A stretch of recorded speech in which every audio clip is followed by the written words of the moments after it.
What's going on, everyone? Welcome back to the stream with a new background that's off-center, and it's really bothering me, so I'm going to have to fix that eventually, but the way that my room is kind of set up right now, I can't.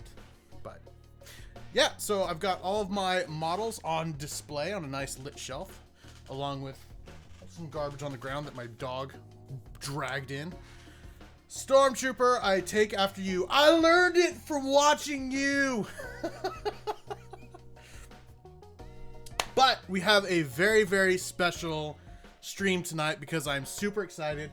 I got a really, really cool model that I'm super excited about, and I hope all of you are too once you get to see it. At least I know my Warhammer friends are going to get super excited about it. But before we get there, if you like D&D and you're a D&D nerd, I host a D&D stream called Trials of Imagination here on Tuesdays, and we are currently doing a giveaway because we're coming up to the 20th episode of Campaign 3.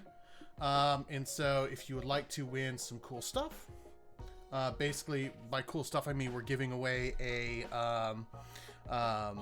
D&D materials from D&D Beyond.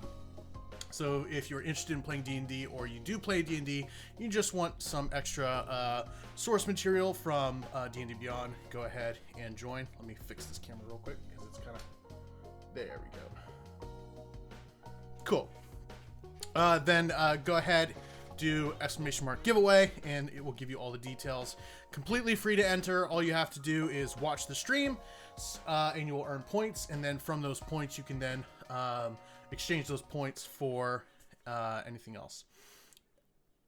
It literally does, because you have it all caps.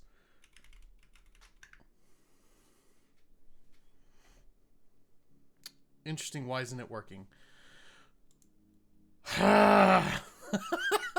Well, give me a second. Yeah, I know. This is the worst. I don't understand why it is not working. Stand by. It's active. That is interesting. So I'm not sure why it's not working, but it should be ! giveaway, and it is not working. So, but I'll get that working, and then you can do all the things with the things. There are currently only 3 people entered. So if you want to win some cool stuff, you've got some pretty good chances. But without further ado, I'm going to go ahead and change scenes here. Because I want the big camera out. First of all, I want to kind of set the stage for this model. So I play Iron Warriors. Iron Warriors are, in my opinion, the coolest of the Traitor Legions from the Horus Heresy. And that is who I play in Warhammer Horus Heresy. This is an Iron Warrior Tactical Space Marine Mark 6 armor. These guys in real life are around 7 to 8 feet tall, wearing power armor, bred for war. This is a Space Marine in Cataphractii Terminator armor. Cataphractii Terminator armor is bigger, bulkier, more powerful, more protective, and allows the Space Marine to stay really, really protected. This is the Primarch of the Iron Warriors, Perturabo, Hammer of Olympia. That is the model that we are going to be painting today. This is Forge Worlds Primarch of Perturabo, Primarch of the Iron Warriors model. Now you might be wondering where his head is. His head is over here. So this is what we are going to be painting today. I'm super excited about it because it is my first Forge World model. Forge World, for those of you who don't know, is basically Games Workshop's like premier high-end model manufacturer. They only do resin, and they only do like really, really high-end models in resin. But just to help the scale a little bit more, here's back to our Tactical Marine. Perturabo's head is bigger than his shoulder pad. Just his head. So big old model, big old boy. Perturabo is known as the he is the siege expert in Warhammer. He is the one that helped breach the walls of during the siege of Terra, which led to the eventual death of Horus, as well as the mortal wounding of the God Emperor of Mankind, and started that whole debacle of him being interred on the Golden Throne. So Perturabo is essentially the whole reason why the Siege of Terra worked, and why the Imperium of Man is the way that it is now. So that is what we are going to be working on today. We're going to start with his head. The reason I did this is the way that this model is set up is once the head is actually glued onto the body, it's really hard to get to all the like places that I need to in there. So we're going to paint his face first, and then we're going to move on to the body. So for his skin tone, I'm going to use my favorite skin tones, which is going to be Shadow Flesh and Tan Flesh from Procryl. And then we will go from there. Now, one interesting thing, there is an Iron Warriors base paint made by Games Workshop, and that's what I use for my entire Legion. And I am completely out of it. I thought I had a little bit left over, but I am actually completely out of Iron Warriors base paint, which is unfortunate. So I'm going to have to make my own kind of base tone for him. I might just use Leadbelcher, just because like he's the Primarch, so he's not going to match his Legion. So would it be wrong of me to start an Imperial Fist army then? I mean, if you want to play the ones who got their butts handed to them by the Iron Warriors, then be my guest.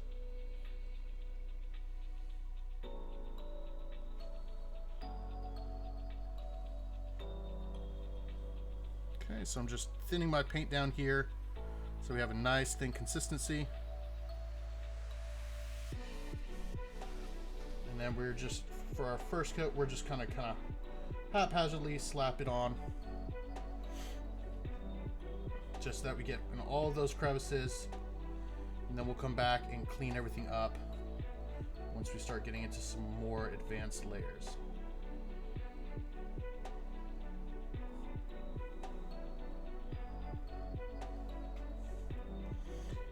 We're just trying to buy time for the Smurfs, sure.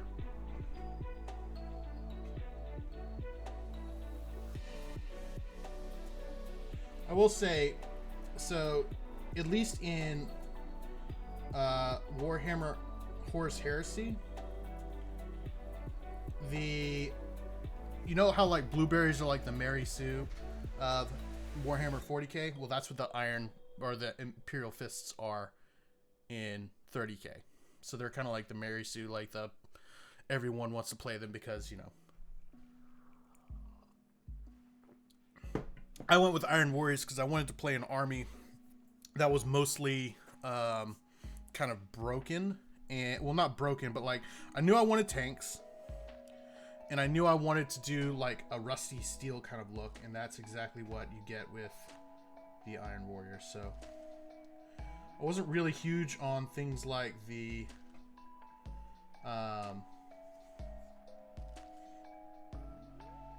what do you call them, like the hazard stripes and stuff, but they've grown on me. What's up, Tricky? Did you see what we were painting today?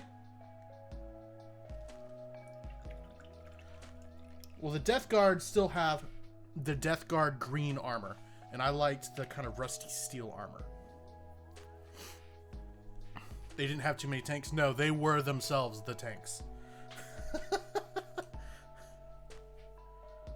Alright, so now we're going to go about 50% tan flesh, 50% flesh shadow. I have minor knowledge of what you're painting today from your teaser. Well, allow me to show you what we are painting today. Emperor! We are painting Perturabo, Primarch of the Iron Warriors from the Forge World character series. And just to let you know, this is a Cataphractii. Well, let's just go with the standard Space Marine. This is a standard Tactical Marine compared to Perturabo. By the way, thanks for the sub, Calico. I really appreciate it, as always. So, he's a big boy. And he is the Primarch of my Warhammer 30k army. And we're painting his face right now.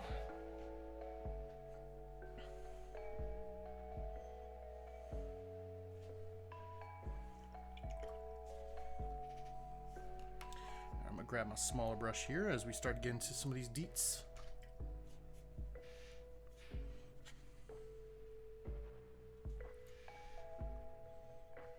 Well, it is a face. May not be pretty, but it is a face.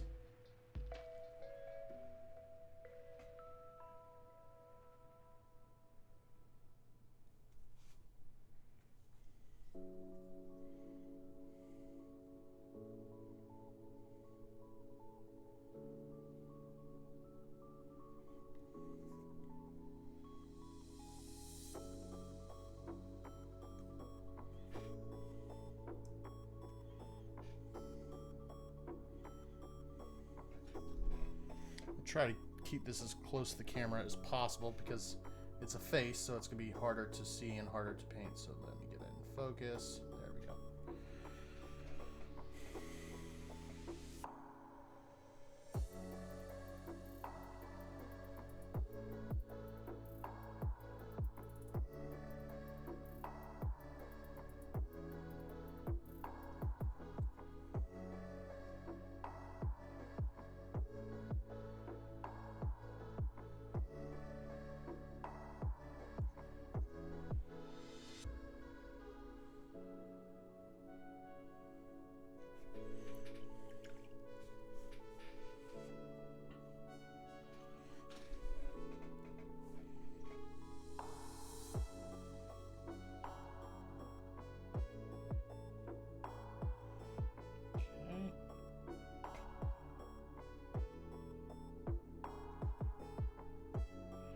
Now, I just finished reading the Hammer of Olympia book, which is the book all about the Iron Warriors and Perturabo, and their campaign against an alien species known as the Harad.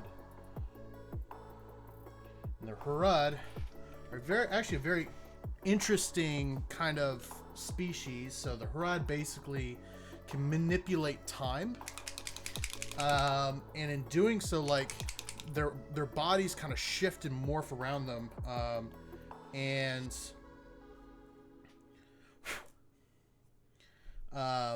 if you get near them, they basically defeat you and kill you by aging you extremely rapidly. So what ends up happening is this: the Iron Warriors meet these creatures and basically end up dying in mass simply because these Harad are rapidly aging them. So, like, I think one of them died because they had aged like 20,000 years in the span of a few seconds. Like, so fast that their bodies and bones shrivel away into dust, and their armor, which is ceramite, which is not something that exactly wears out quickly, rusted away, which is why the Iron Warriors have rusty armor.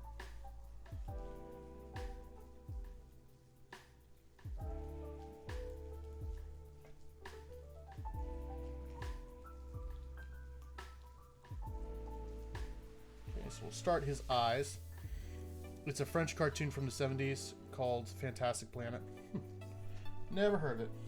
Hold on one second. I know my head's in the way, but give me a second. What was it about?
Great talk, Calico.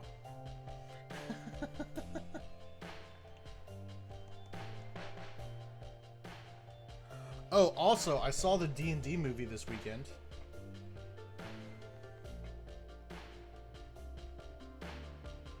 And if any of you are on the fence about going and seeing it, please, for the love of God, go see it. It is so funny. But I don't know French.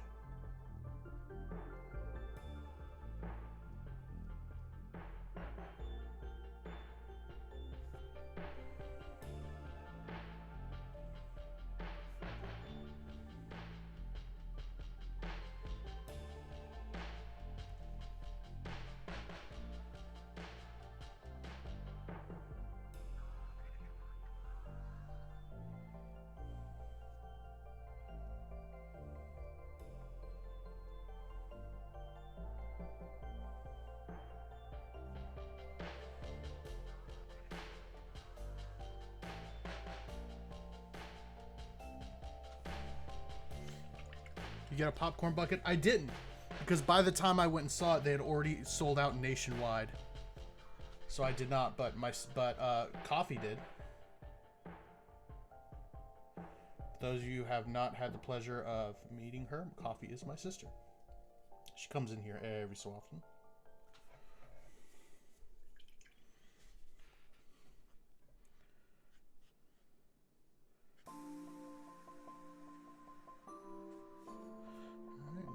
Towards my pure tan flesh skin tone for our first round of highlights.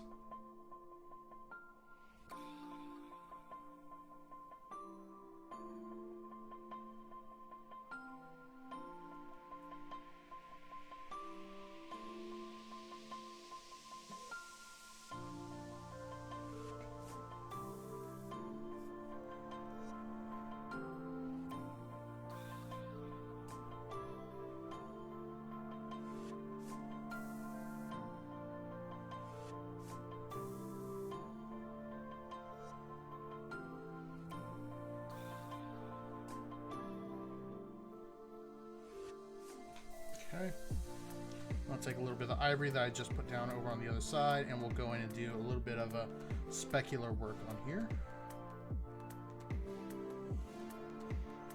I know, she was so happy. It's a really cool deal because it just, first of all, I don't know if you know this, but they're going for like $100 on eBay. So the fact that she got it is actually pretty cool. She has something that's actually not necessarily valuable, but it's definitely collectible for sure.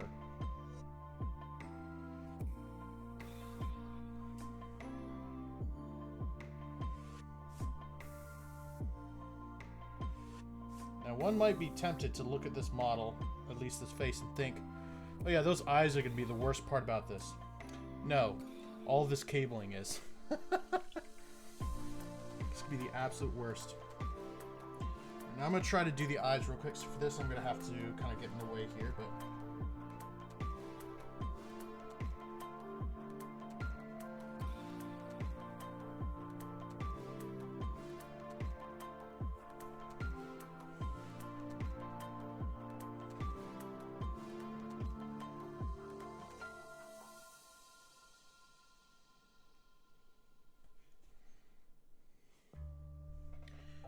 Need to paint that dated bookshelf. No, I don't want to.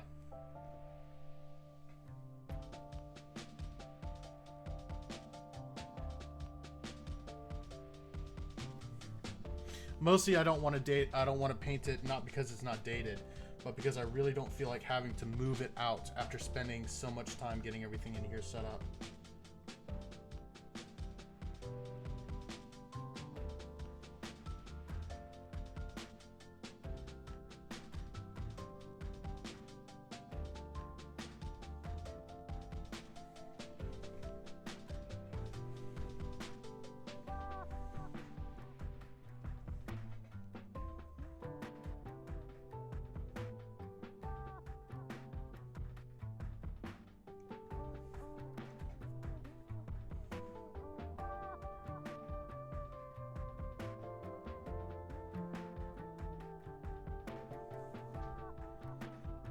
So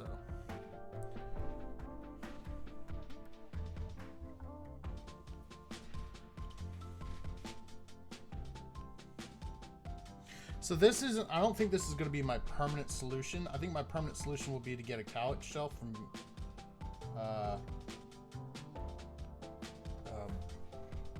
I'm blanking right now, IKEA. That's probably like my end goal, is to get like one of those big like 6x6 ones, the ones that will pretty much take up this entire wall, and do that. So I don't really want to make too many modifications to it until that gets done. So for his eyes, I am going to dot them. So I actually have some photos of Perturabo set up because I'm trying to kind of see what his eye color is, but Games Workshop isn't exactly the most helpful when it comes to looking at the model, so I'm just going to dot them black for now. Play it a little bit safe. Where is my black paint? There you are.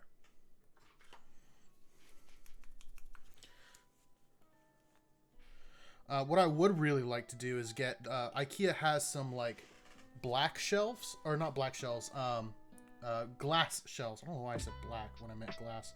Has some glass like display shelves. But the closest IKEA to me is like 3 hours away, and in a like the next biggest town in North Carolina. And so I really don't want to have to go all the way there just to go to an IKEA.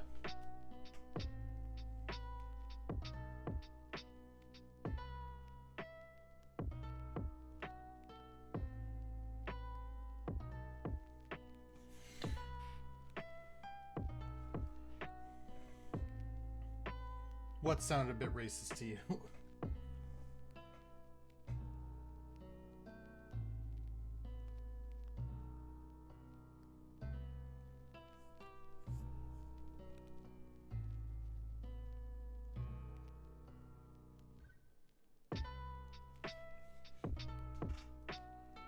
What did I just say? Not wanting to go 3 hours to visit a freaking furniture store?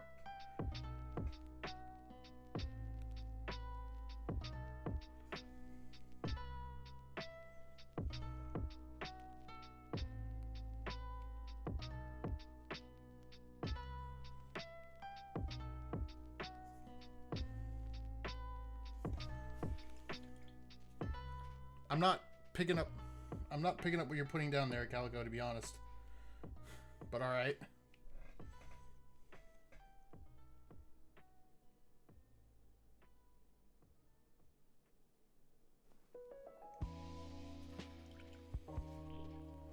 How's Black Bookshelf racist?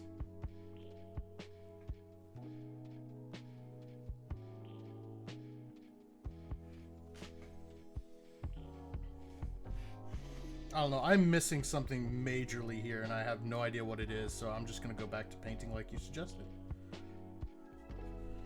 So I'm taking a little bit of a red glaze here, and I'm just going to, while the paint on the eyes dry, I'm going to kind of work this into some of the recesses underneath kind of the darker parts of like his laugh lines.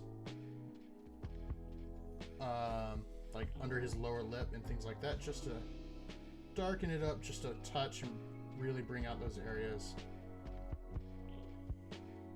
But I don't want to darken it too much, which is why I'm not using Perturabo laugh. Yeah, exactly.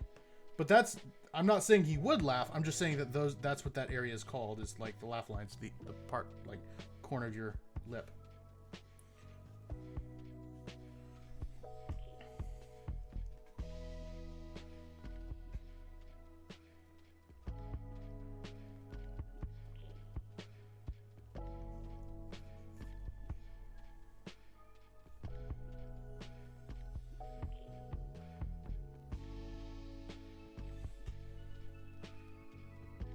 Alright, so I don't think his eyes are too cattywampus. I think those look pretty good. How was the movie? It was spectacular. I loved every second of it. It is Really funny if you play if you haven't played D&D, I think you would still find it very funny. But if you have, it would be even funnier.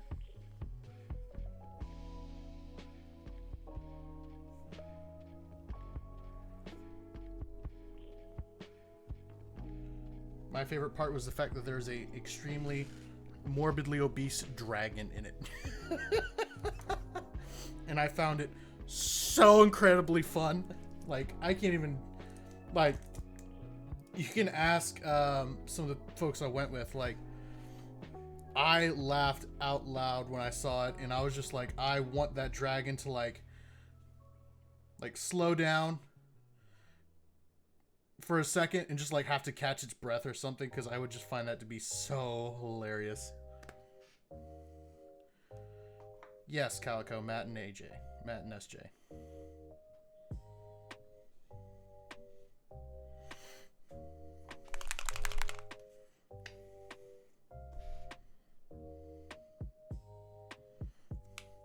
So I'm having to mix up my own little concoction here because I'm out of Iron Warriors paint. So I'm just going to create my own little brew here, and hopefully it'll work out. Which I think it looks pretty good so far. So now comes the part that I'm actually the most nervous about, and that is all these tubes on his head. This is the part where I could really, really mess things up, so...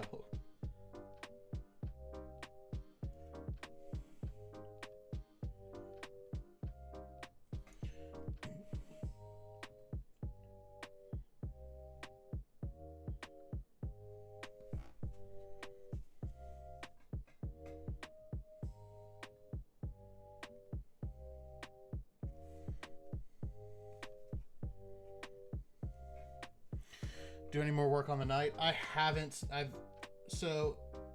had so many different things going on as far as painting goes that I just haven't had the time. Basically, I've just been super distracted, to be honest.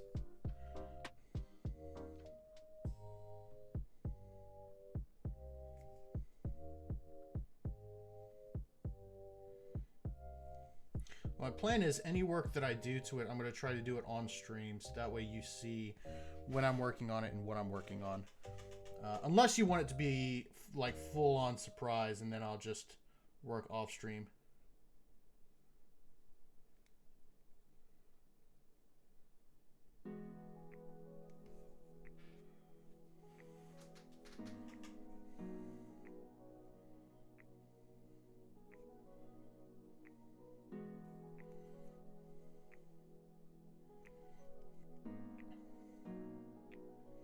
By the way, so interesting bit of trivia. All these tubes on the top of his head, they're essentially data sensors that are plugged directly into his brain, and so that when he's in the middle of combat, he can actually get real-time data being pumped directly into his brain. He was the first. He basically invented these. At least that's my understanding. And they're actually still used by a lot of like Imperium folks even to this day. So they took technology that was created by a heretic, one of the heretics, and still use it to this day against them.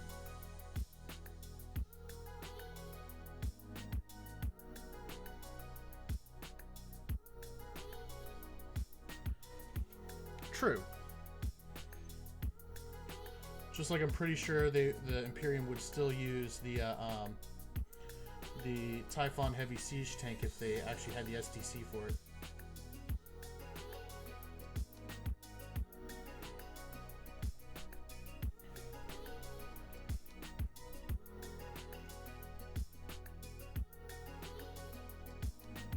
Or whatever those things are called.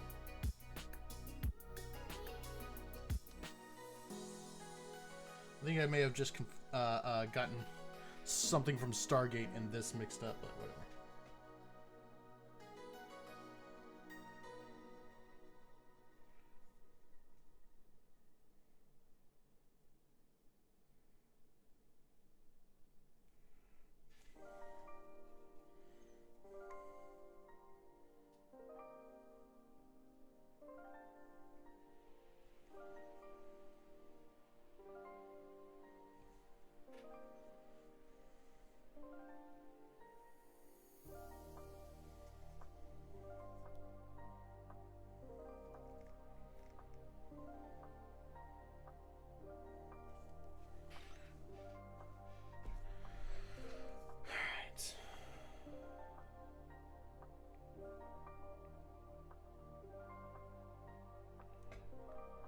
So we were getting there.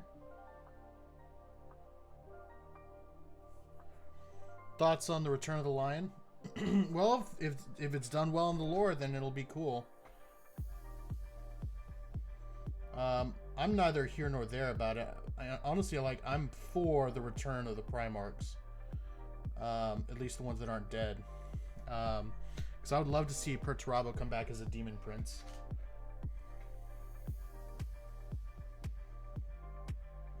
Because he is definitely not dead. He was one of the few Primarchs that survived. Angron obviously is a demon prince.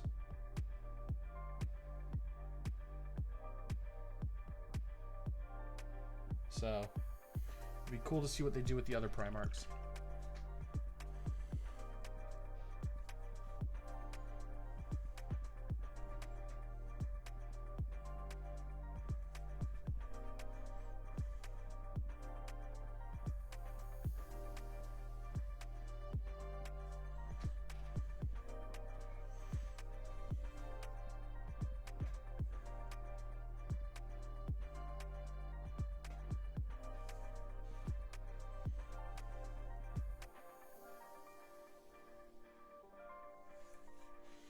Don't necessarily have to paint all of this on the back because it's going to be glued in and never be seen again, but you know, for the sake of being a completionist, it's like nobody else but me will know, but me knowing is enough to paint it.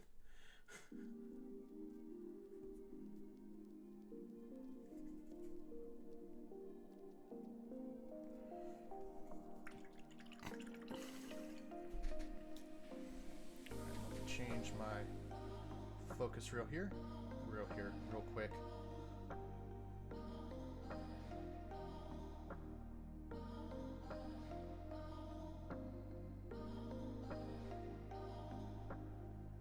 There we go.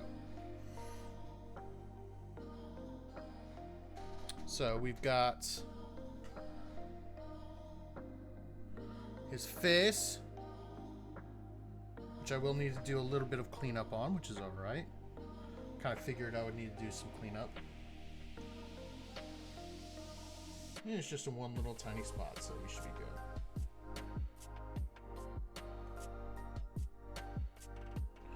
Alright. So now I'm going to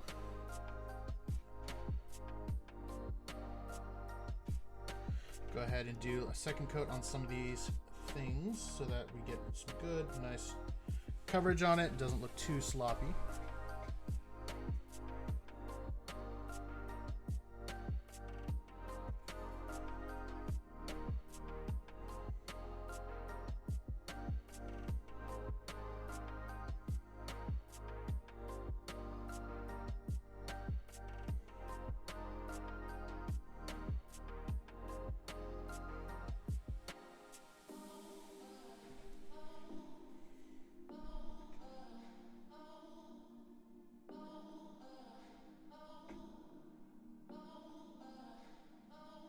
Really interested in how they simplify the game for 10th.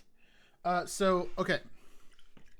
So I've already seen a lot of it, or at least what they put out as far as the data cards go. So first of all of your army rule. Well, hold on. Let me actually show you something real quick. Just kind of demonstrate this point.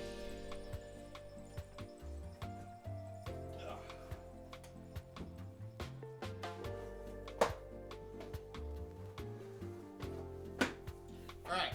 So, in order to play Ultramarines,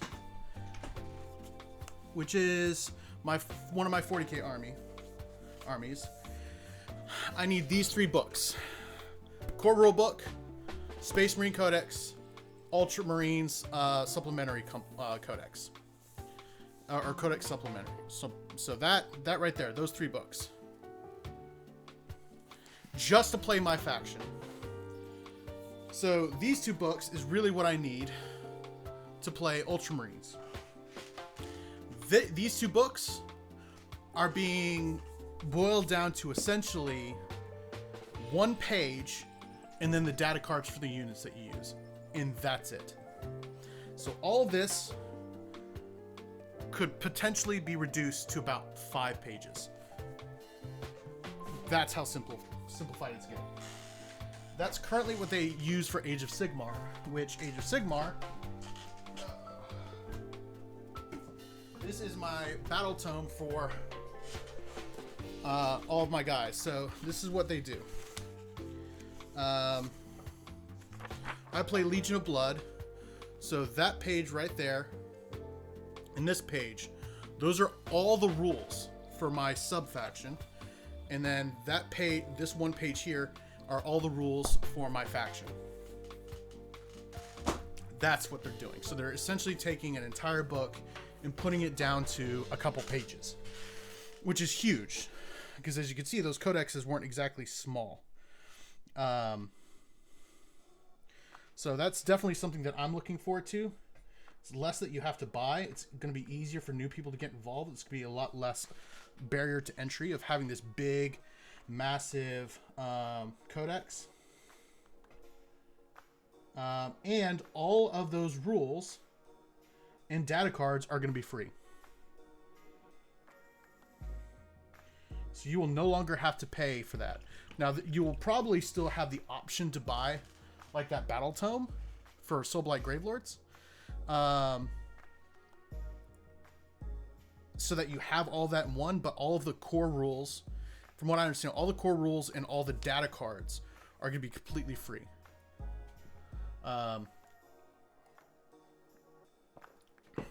So it's looking really, really good. Where is my... There you are. All right, now I'm going to take some Nuln Oil, and I'm going to apply it very carefully to all these metal tubes.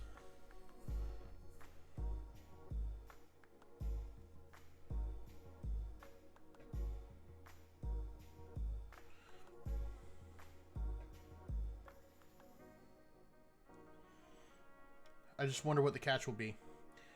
I mean, you're still going to have to buy probably things like annuals, which are like the, you know, or quarterlies, which are the like updated rule sets. Like, you know, you have what are called chapter approved books, which are basically like tournaments rules that you would buy once a year.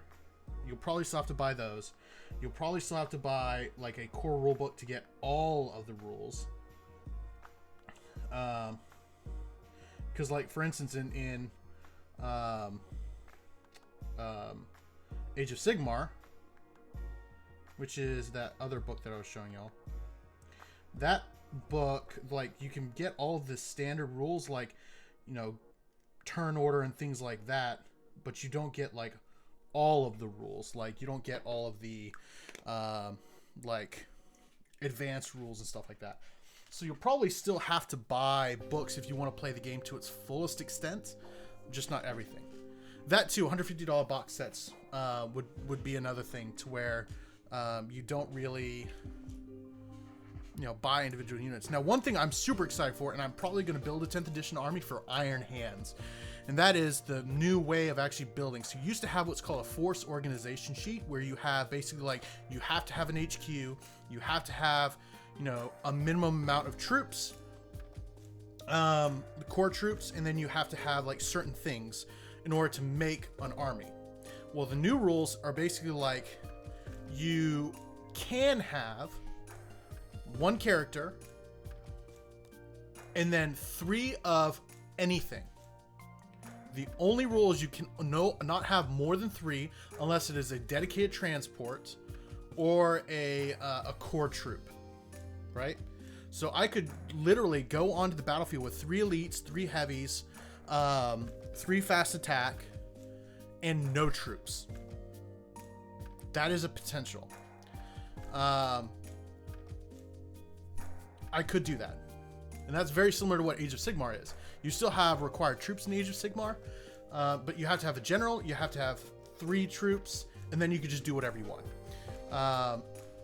From what 10th edition looks like is you'll be like, I could make a list, and this is the list I kind of made up in my head, is I would have 3 heavy intercessors, 3 executioner, repulsor executioner tanks, 3, I can't remember what it's called, but it's basically like the Predator, but it's a hover tank, and then 3 Redemptor Dreadnoughts. And that's a legal list. So, or at least as far as we can tell so far. So it's gonna be super cool. Hopefully. Alright, so I think that is it for his face for now. And we are, what, 45 minutes in? So it didn't take us too long. Now we start with this big old body of his. So, the first thing I want to tackle, I'm going to have to move the camera again. Sorry about this. And refocus. Focus. Alright, cool. Is a lot of the metallics. The metallics are probably going to take the most time.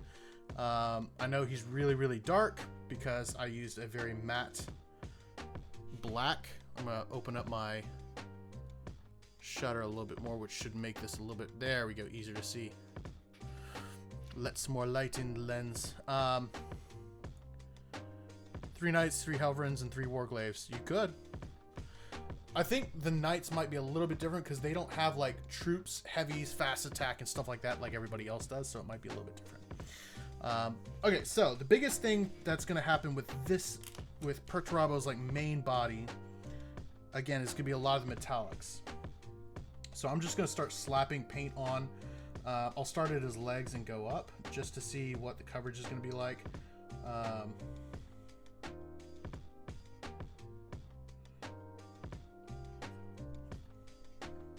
That will help me to judge like how long this is going to take. Because this is a very, very large model. And Perturabo was a very, very large man. And a man nonetheless. Unlike what he would want you to believe. Perturabo would have you believe that he is more than just a man. That he is better and greater than everyone else.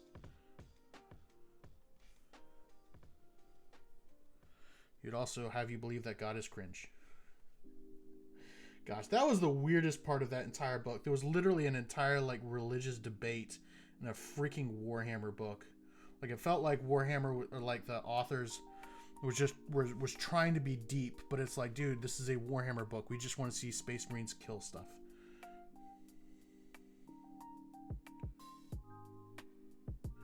I do have the actual Forge World cover art up on my computer just so that I have a little bit of a reference, but for the most part I'm going to be trying to just do whatever the heck I want.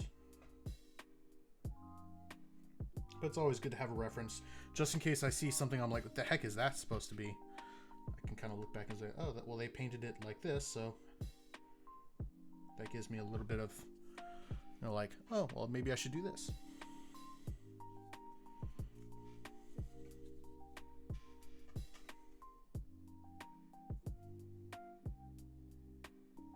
Blood for the Blood God! Calico, thanks for the bits. Yeah, money!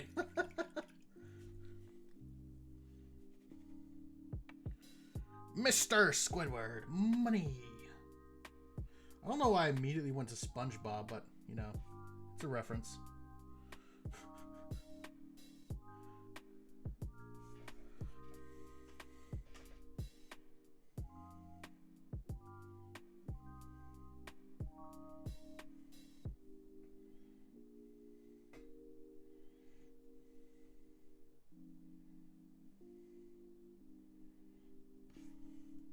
That's what I was thinking too. Nice. Well, you know what they say about great minds. Neither you nor me have them.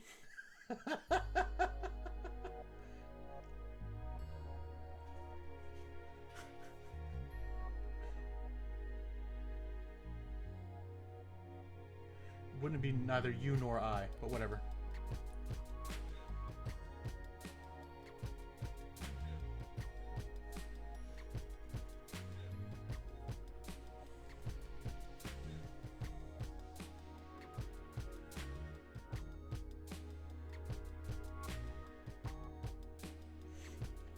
Alright, so I do think we're going to have to do multiple coats across this boy, which is kind of annoying, but it is what it is.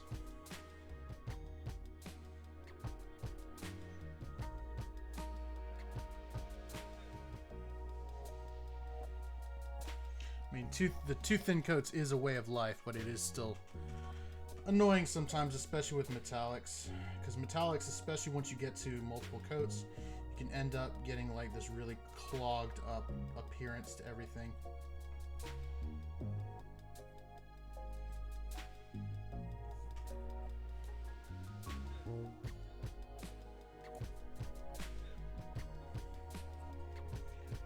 Reference my photo here just to see, because it had a little spot here that I'm not sure what it was supposed to be. It's like there's this little like thing here that almost looks like a joint of some kind, and I didn't know if it was supposed to be like a different material other than metal.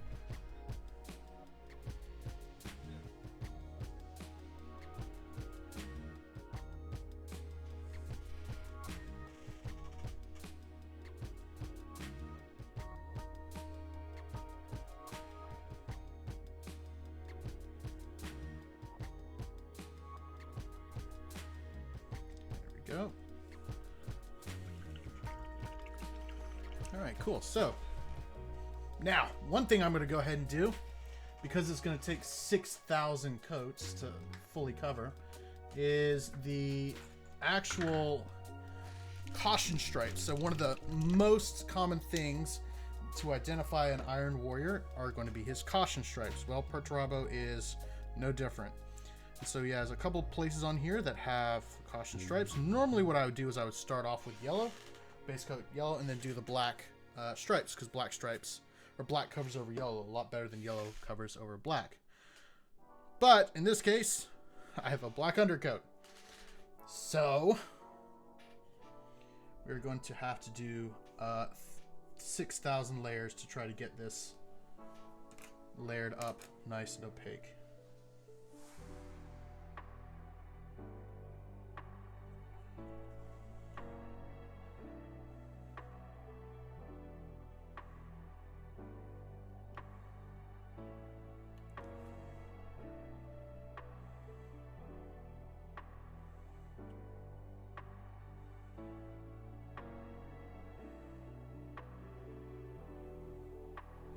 Now I'm just going to block out really quick all of the little, the actual places where I'm going to put the yellow stripes, and then we'll go ahead and fill everything in. One thing I do like about the people who designed this model is they actually molded in the places where the stripes are supposed to go. So it makes a heck of a lot easier when doing this to actually paint a straight freaking line, which I find to be one of the most difficult things to do on a model, is just paint a straight line. I know I'm already gonna have to do some cleanup on here, so we'll make it as straight as possible, but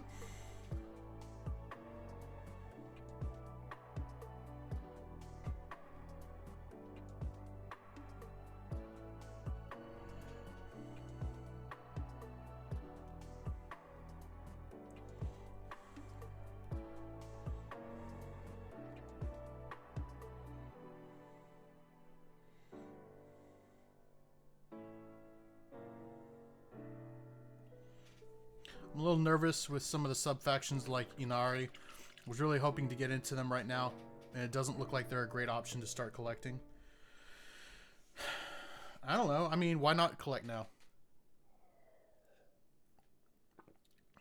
The good thing about them coming out right now is that once they actually fully release 10th edition, balance is not really going to be as big of an issue as it was in 9th edition, because it's all being published at the same time, so there's not going to be codex creep of like one faction over another.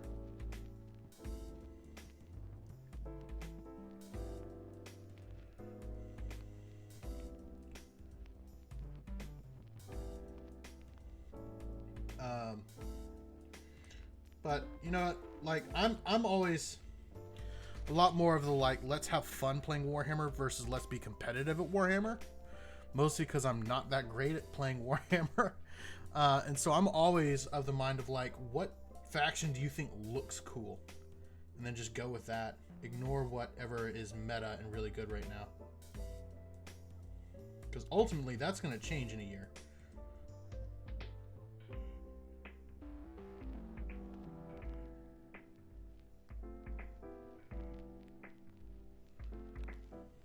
Yeah, exactly, Titans.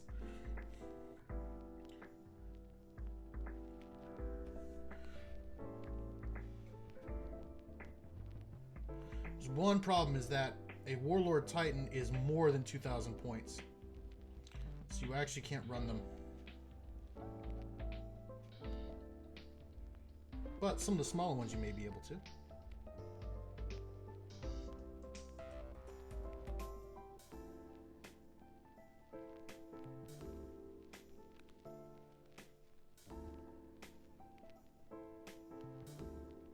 There we go.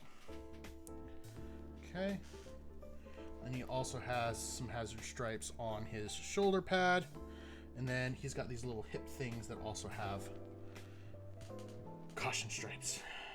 Because you know what? He wouldn't be an Iron Warriors model if he didn't have freaking caution stripes everywhere.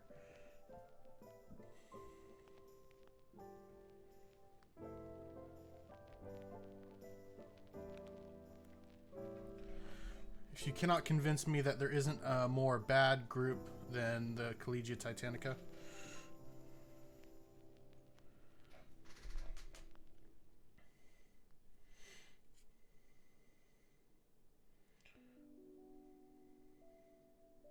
Depends on how you define that. Like if you mean badasses and just like cool, then yeah, the Titans are cool. I don't think they're necessarily the best lore-wise. They're definitely cool.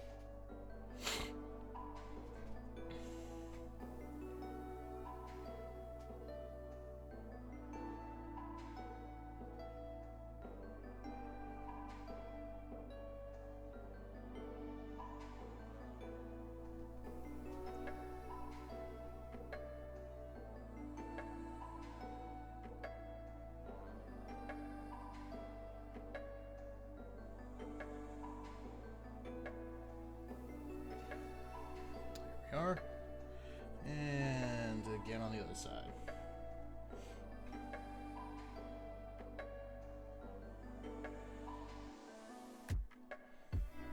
I'm not really worried about an incredibly competitive playstyle or anything, but I'm just limited to the amount of random plastic I get. Fair.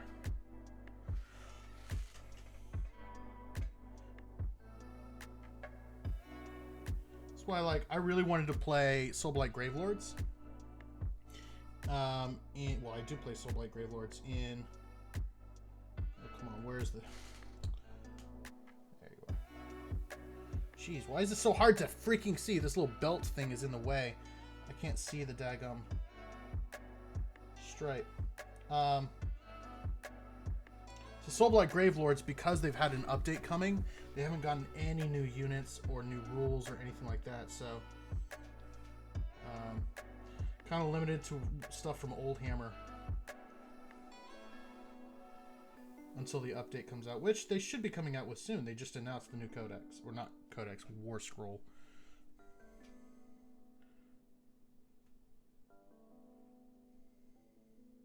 One thing I think is cool is they actually just released a new boarding patrol for the Imperial Navy. So there is actually now an Imperial Navy faction in 40k, not just Kill Team.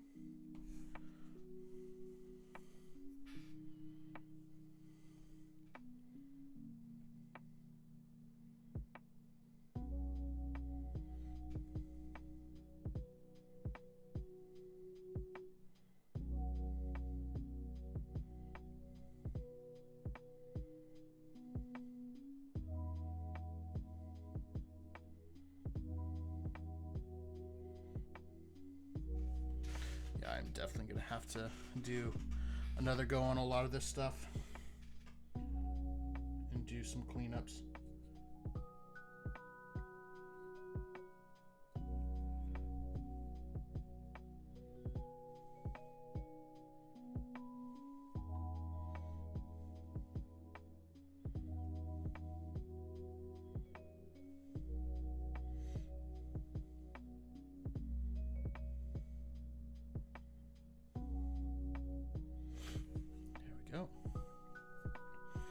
Okay. We'll let that dry and go back to our metallics here.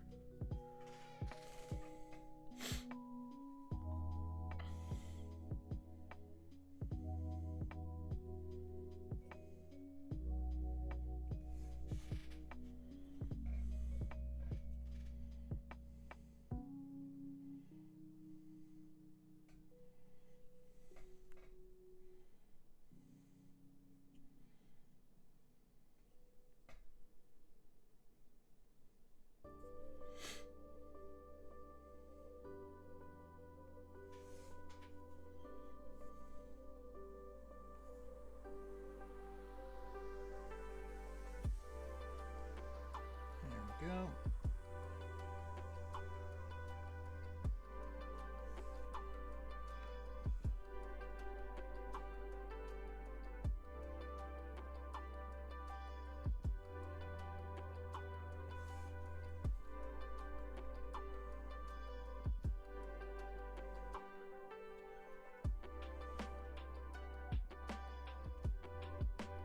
Interesting.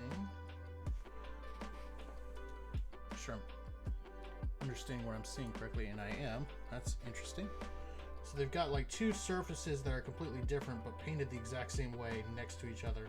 I'm like, that's seems a little bit odd, but all right.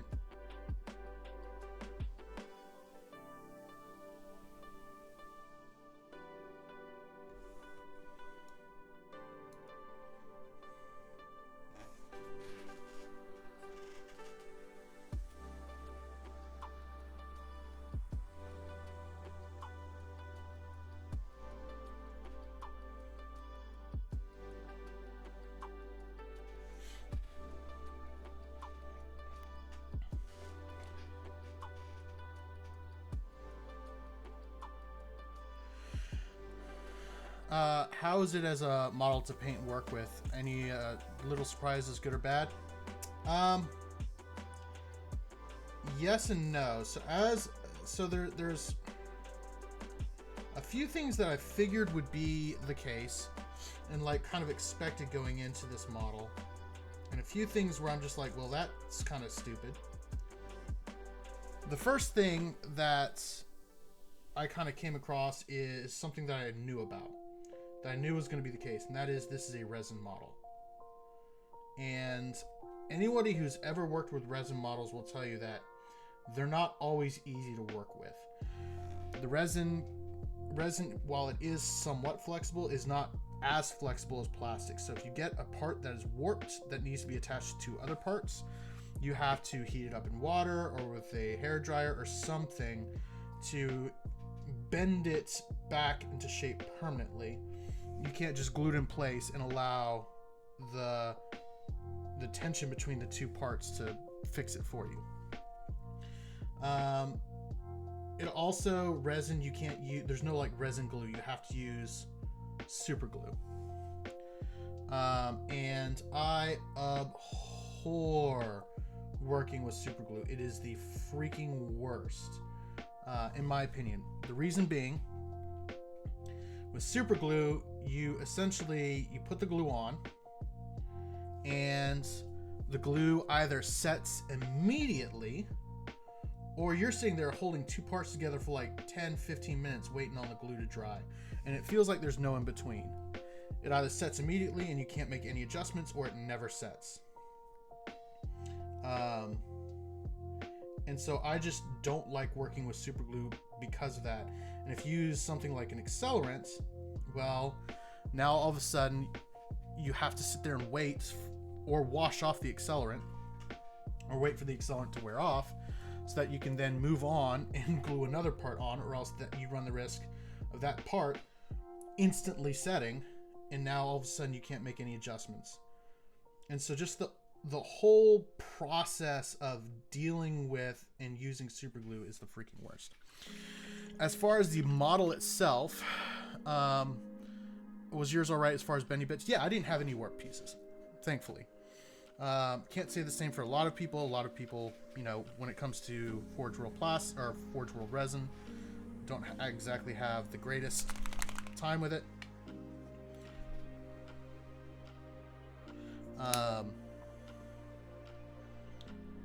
So I feel like I was a bit more fortunate than a lot of people are with Forge World stuff, but as far as the actual model, there are a couple things that I was expecting, but wasn't expecting to the extent that I found it, and that is, this is extreme detail on this model. And that is both a blessing and a curse. It's a blessing because, oh my gosh, this model looks so freaking rad. The problem is that it's so much more stuff to paint. It's gonna take so long to paint just to freaking base coat the metallics on this. It's gonna take so incredibly long. And for those of you who paint and know metallic paint is essentially you have one of two like kind of situations when it comes to metallic paint.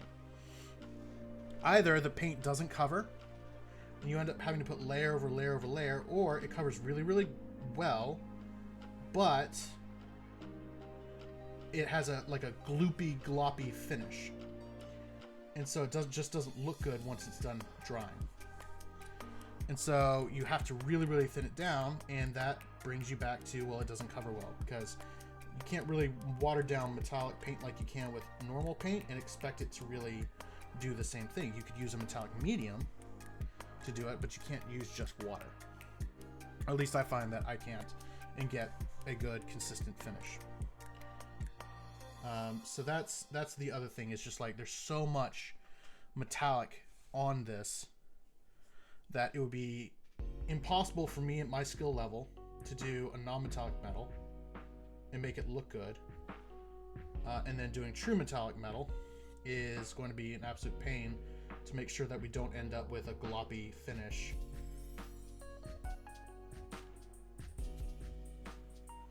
So that's kind of where I'm at with this.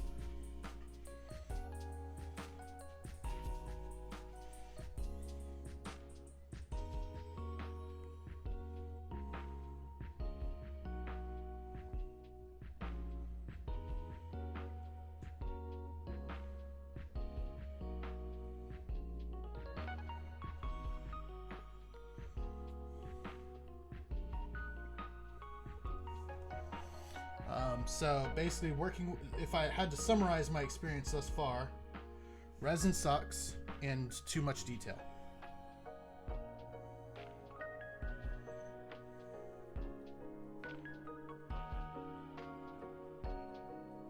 But the too much detail part is almost expected from Forge World, because I'm not going to pay as much money as I did for this model only to get a subpar product, you know? If I didn't get more detail out of this model than I would out of a normal GW kit, then I would have been mad.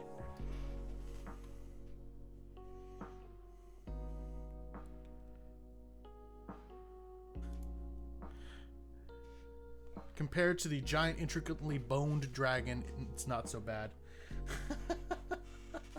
Well, see, the intricately yes, it was for boned. The intricately boned dragon, at least with that, I could use stuff like contrast paint to get it done really, really quickly.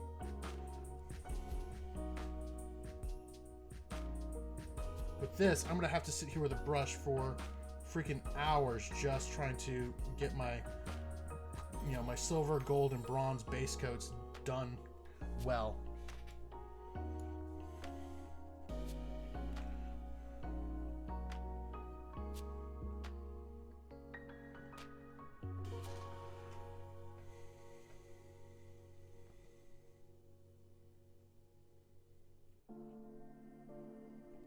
Yeah, the auto mod doesn't really have a good eye for context when it comes to stuff like that.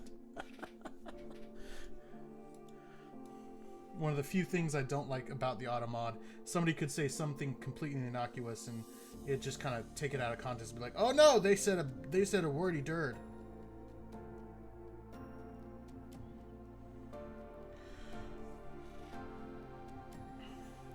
Are there any details you underestimated, or rather anything that stood out to you as cool detail in person? The size. The size of the model took me off guard quite a bit. Like, I knew it was gonna be larger than a normal Space Marine, and I knew it came with a decorative base, and a playable base, which that's what I have them on now, is the playable base, not the decorative base. And I was not expecting it to be as big as it is. So that was one thing that kind of like, oh, okay, well, we're here now. So that was something that really kind of threw me for a loop. The other thing was something that was kind of my fault. Like, I knew this about resin models, but I just kind of forgot about it. And that is when as part of the kind of resin casting process, the casters have to use a mold release on the actual model itself when removing it. And that mold release gets washed off from the factory, but it's not always perfect. And so you need to essentially clean off excess model release from the factory. I forgot to do that, and so the first time I had to essentially prime the model twice, because the first time I left the mold release on and the primer wouldn't stick to the model.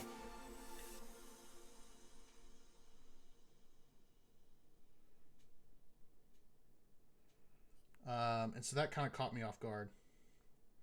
Mostly because it was just my fault.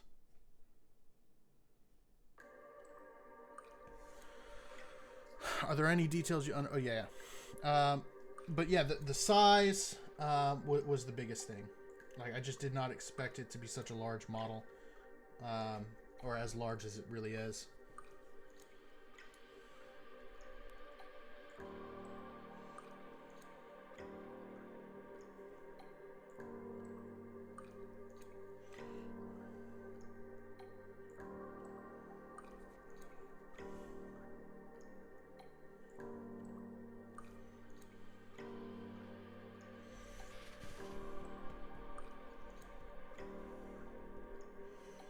He's like Dreadnought sized. The full model, including the base, yes. He's about the size of a Redemptor Dreadnought. So really quick, I think I might pivot here. I think I'm going to switch to a different paint, because this is just not covering the way I want it to.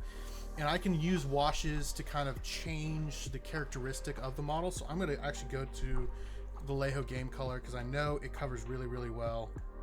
But as you can see, it is a lot closer to blue than brown, which is what I didn't want, but I can add some of this Mission Models paint that I've been using to kind of shift that back towards brown.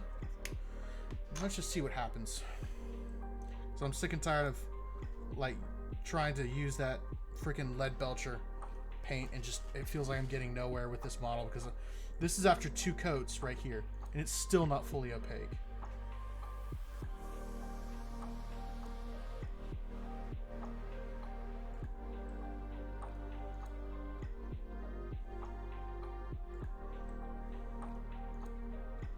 So we'll go ahead, and I know it's going to take a little bit extra time because I'm having to go back over everything to make sure it's a unified color, but in my mind, I was going to go over it anyway.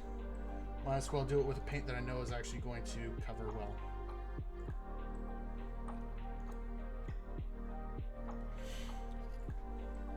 Do you want me to remind you, you said last time you painted metallic.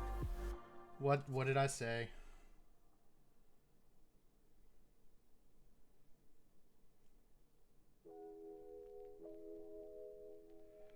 Remind me, Tricky. Do it.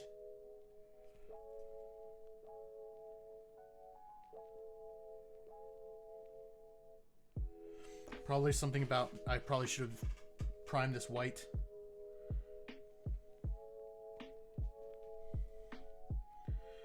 Yep. Yeah.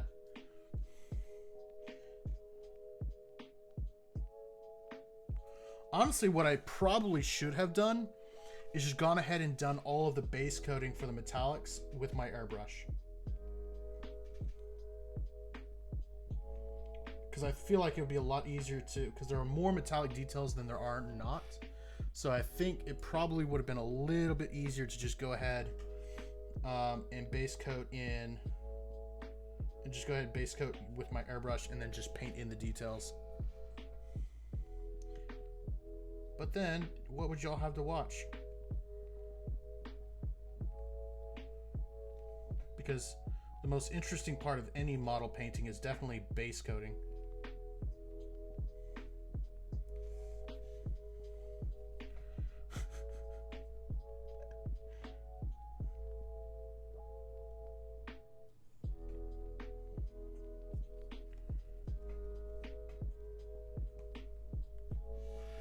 Hey, it's time with friends that matters. That is very true. Very much so. I would much rather base coat a model with friends than paint all the cool details without them. Because, you know, maybe, just maybe, it wasn't the model, but it was the friends we made along the way.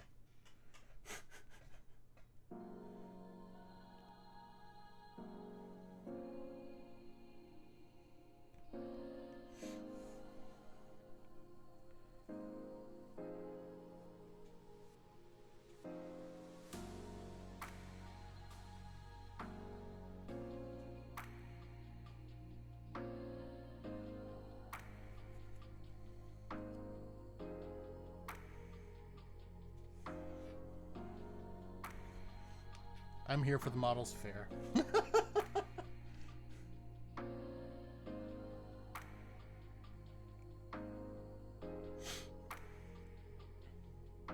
Everybody else is like, I'm just here for the D&D. What are you talking about? And you're not even D&Ding tonight.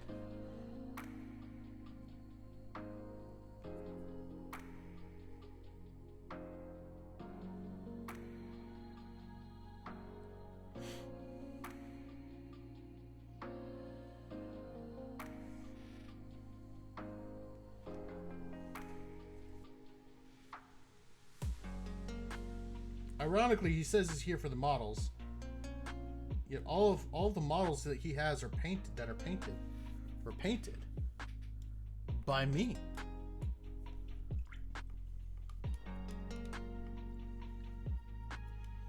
Explain that, huh? What are you going to use to smash your brother's little Primarch?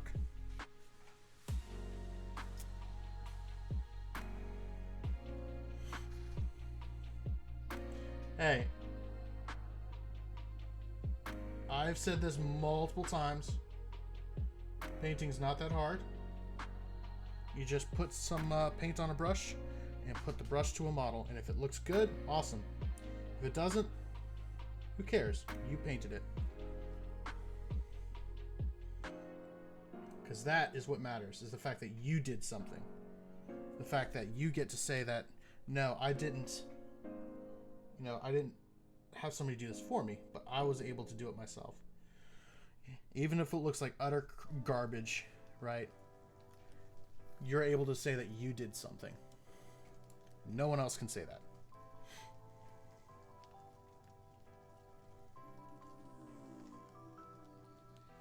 And that's the best part about painting models. Or one of the best parts about painting models.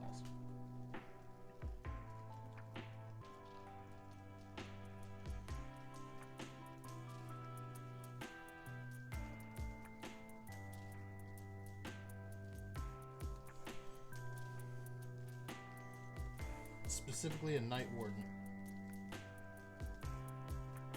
You do see what he's standing on, right? He's standing on a Knight's shoulder pad. Pretty sure a Night Warden would not be able to take out a Primarch.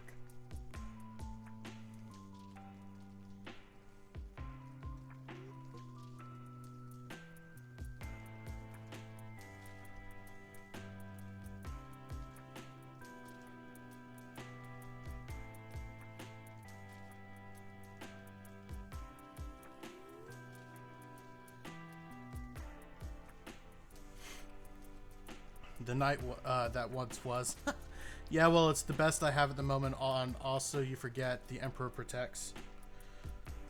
You and your false Emperor with your false gods. The Emperor cares not.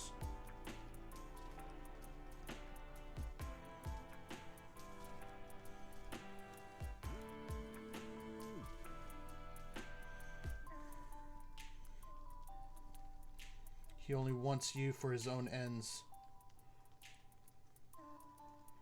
And once he is done with you, he will simply discard you.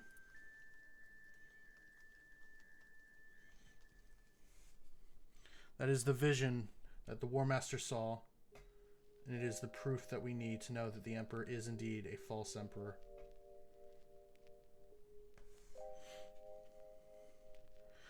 I believe in coffee. That's my god. I'm not even sure if coffee exists in 40K, which is the absolute worst.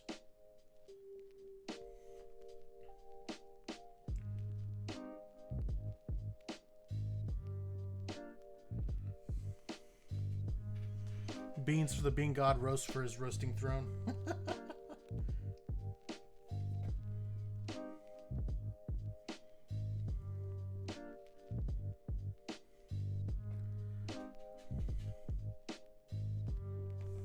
Well, I mean, it depends on what caff is. Coffee is not just for caffeine. Some coffee actually tastes good.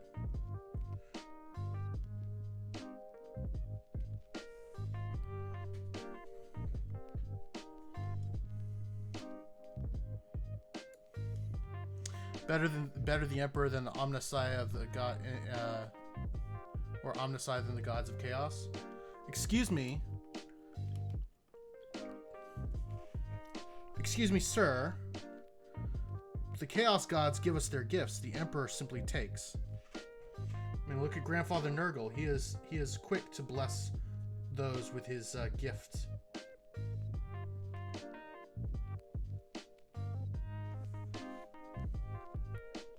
What about Khorne? He rewards those who serve him. What has the Emperor ever done for you, other than steal your women, your children from your homeworld, nor to serve in his great crusade?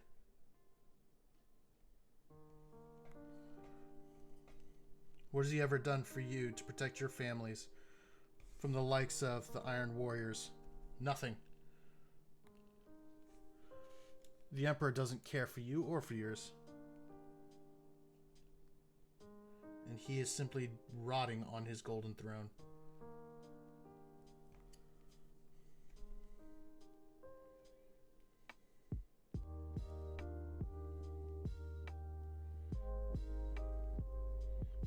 The only thing that matters is the iron within and the iron without.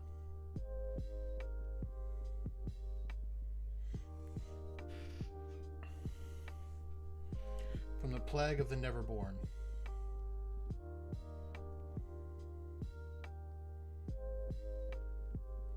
You think he protected you from that?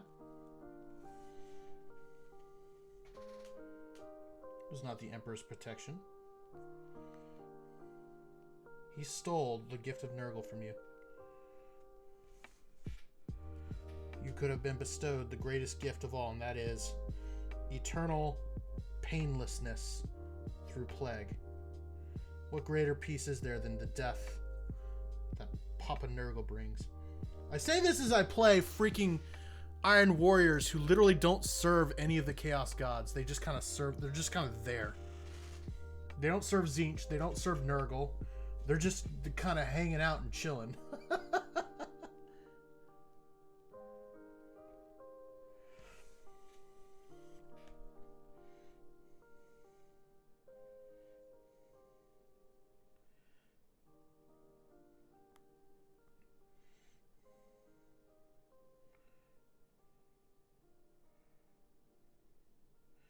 I don't even think the Iron Warriors are part of the Black Legion either. I think they're just kind of out there in the ether doing stuff. Well, one of the Triarch did pledge to Khorne. Who cares about the Triarchs? He means nothing. We serve the Hammer of Olympia.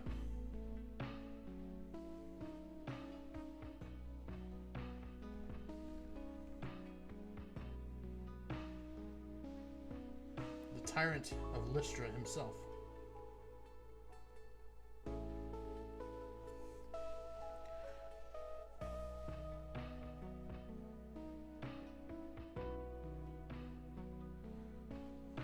I'm assuming you know who the Triarch are. Yes, I do know who the Triarch are. The Triarch are essentially the equivalent of the Mournival. Horus Mournival, except they are Iron Warriors. They're essentially like the top echelon of the Iron Warriors.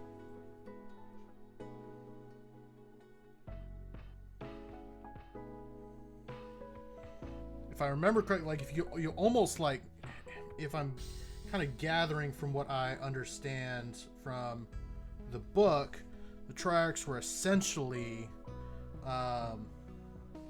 like grand generals, like chapter masters almost in the Iron Warriors back when they were still,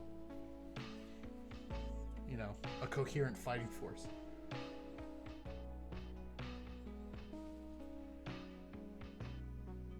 They were also all warsmiths.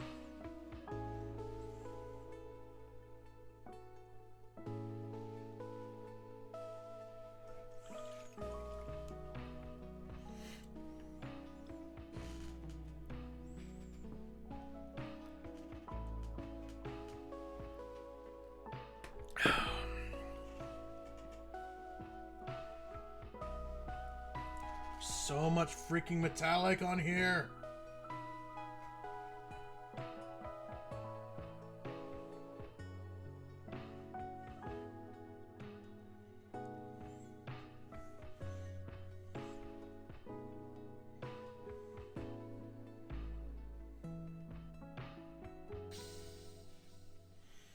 There's literally so much, guys. Holy crap. I don't even think I'm halfway done base coating, and we are now an hour and a half in. Let's spend this entire freaking session just base coating and probably still not get done.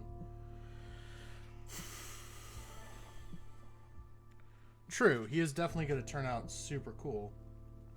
But I hate base coating! I just want it to be done!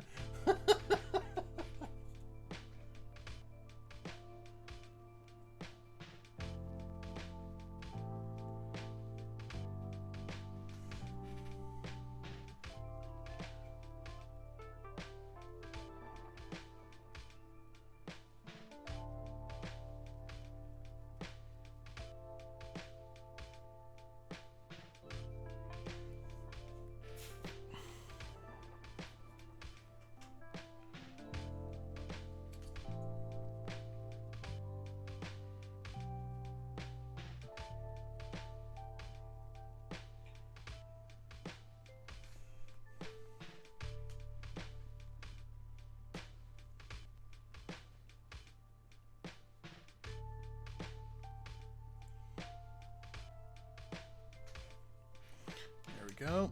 All right, so I'm nowhere even close to being done, but I'm going to go ahead and pivot.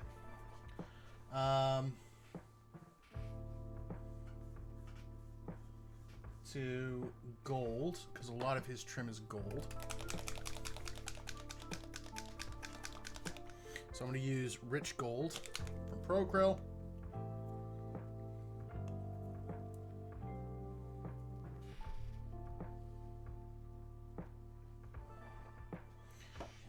My, there's a lot of gold.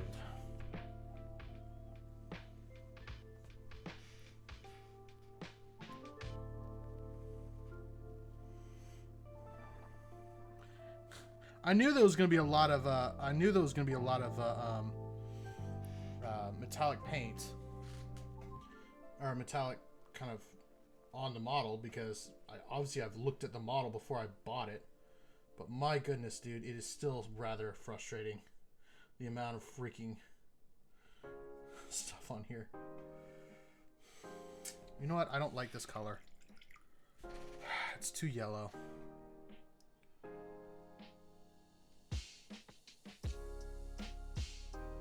So we'll remove as much as we can. I'll transition to another color that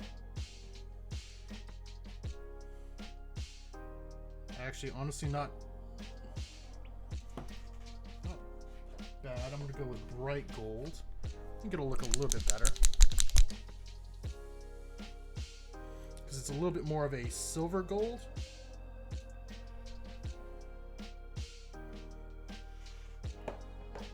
And then I'll dull the silvery gold down with some washes.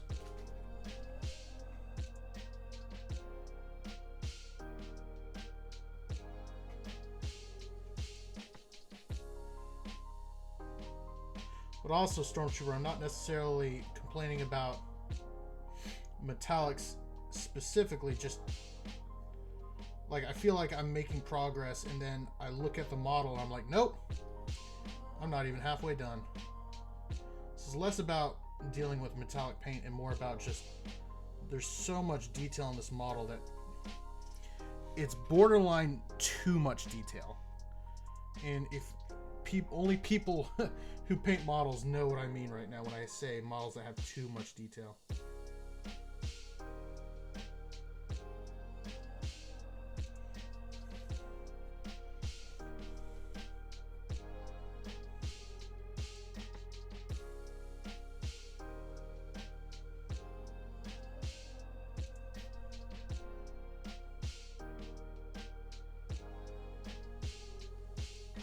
Probably what I'll end up doing with this gold is normally when I am when I'm doing gold paints, I normally would wash it with a sepia wash. But what I'll probably do is I'll probably do a brown wash instead to kind of make it look a little bit duller, a little bit dirtier, a little bit dingier. Because while he's a Primarch, he is the Hammer of Olympia. He is not going to be looking clean by any stretch of the imagination.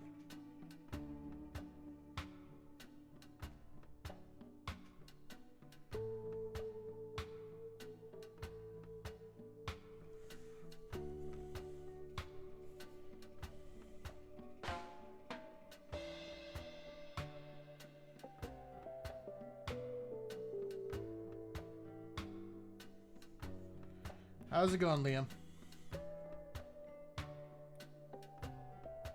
Hope you are having a good day.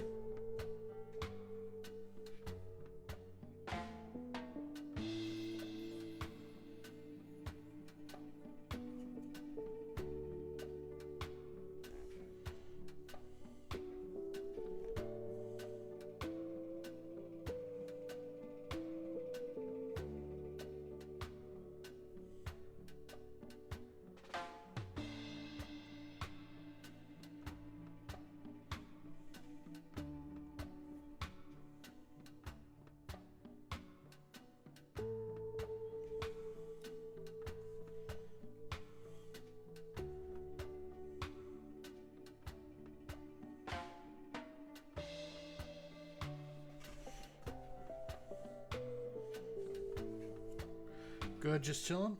Awesome. Technically I am as well, it's just my chilling has to do with paintbrush.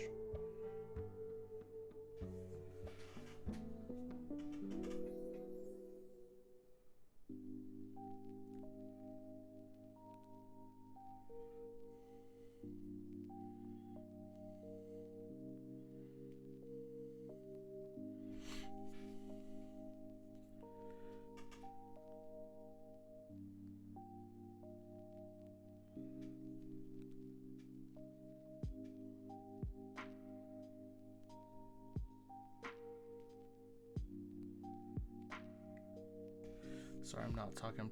Some of this trim is rather small. I'm just trying to make sure it looks good.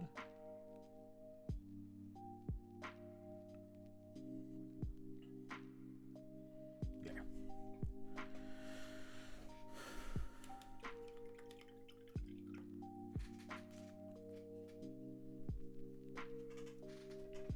Looks like I forgot this knee guard thing over here. Let me go ahead and do that real quick.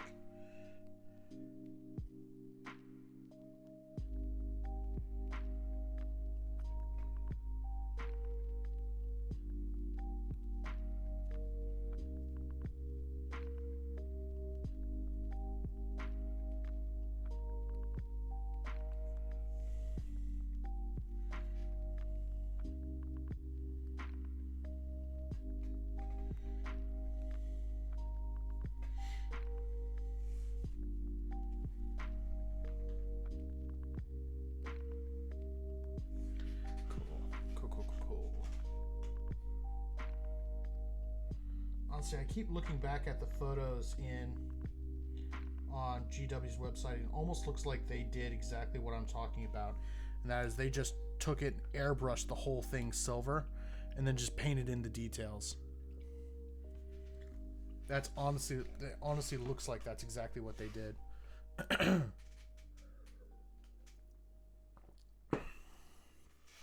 I'm seriously tempted to just say, all right, cut stream. I'm going to go spray this guy down in silver and I'll be right back or something like that.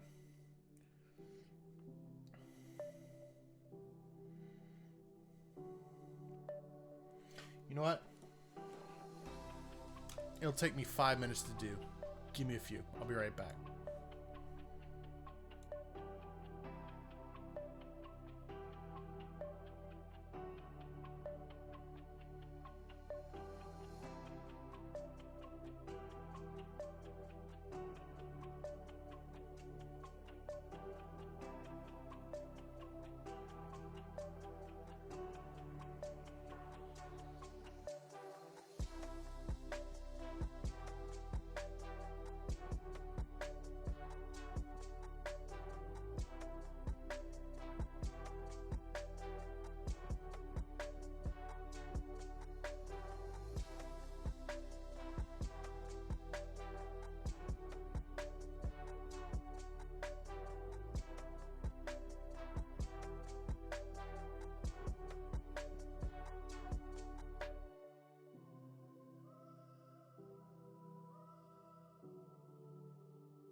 All right, we are back. Yes, I was weak, Tricky. I was weak, but you know what? It's done. It took me like 2 minutes, and he actually has fully silver base coats. Now I just have to fill in those details. Took 2 freaking minutes, if that.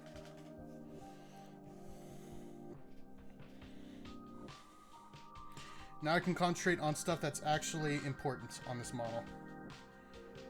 Or at least important to me.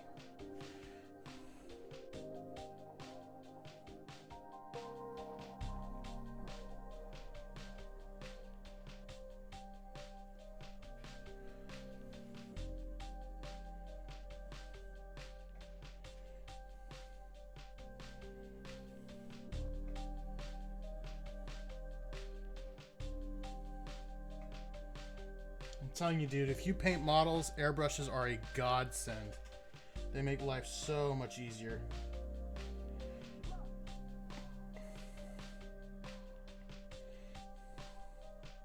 I'm going to have to redo some of the stuff that I've already done, but I guarantee you, doing what I just did is going to make this significantly faster.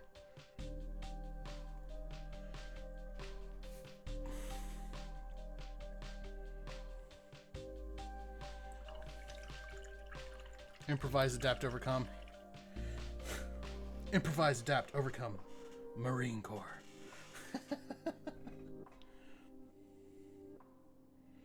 And then for these hazard stripes, I can just base coat it, do what I normally do, base coat yellow, and then do another coat of, and then do my actual stripes in black. So, that's going to be much faster.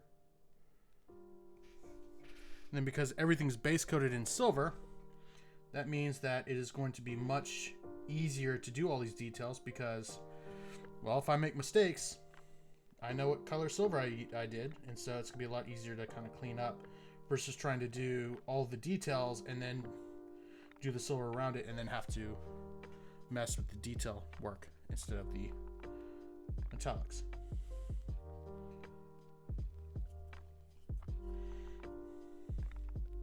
I think that is the first time I've ever used that transition on stream. I don't think I've ever used the "we'll be right back" transition. Drop it in the wash. No! I don't wanna.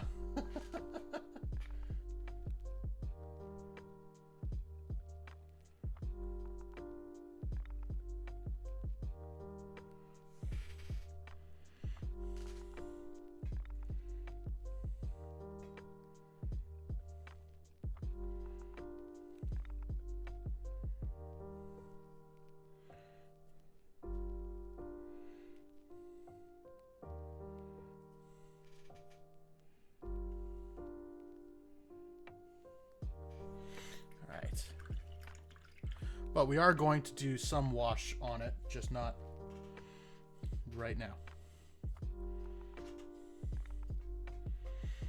Is this mini for you or for someone else? This is for me. So I play Iron Warriors, which is the faction that this guy is from. And this guy is like my big general. He's called a Primarch. And the Primarchs are like what all of the other Space Marines genetic code is based off of. So they're all kind of sort of like miniature clones of this guy.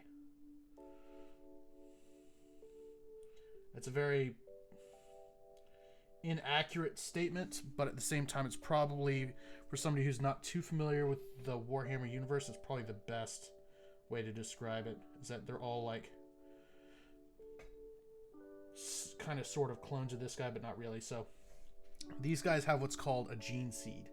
And the gene seed is what gives them the genetic makeup of their Primarch. So they're all technically individuals and they were born a natural birth. But then when they were recruited to be a Space Marine, they were all given a gene seed. And that gene seed gives them whatever power or intelligence their Primarch had at the time. So, for instance, Perturabo is a genius, so a lot of his Space Marines are very intelligent. He is also very driven, so a lot of his Space Marines are very driven. For like the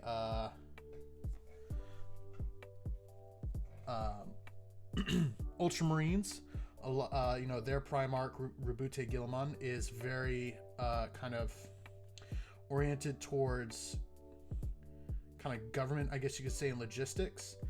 He's a very good he's good at logistics. Logistician, I guess. Anyway. And so as a result, a lot of his troops are as well. Then you have the Blood Angels, and when their Primarch was killed, they essentially got what is known as the Blood Rage, and then the Black Rage, or the Thirst in the Black Rage, I think is what it's actually called. So they're special. They are essentially space vampires because of the way their Primarch died. It's like in order to stave off the thirst, they must drink blood.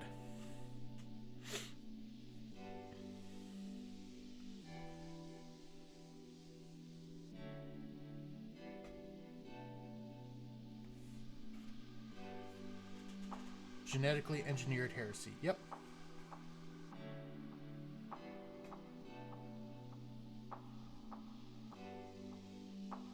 Ironically, it was good. It was all well and good for the Emperor, but if anybody else does it, it's heresy.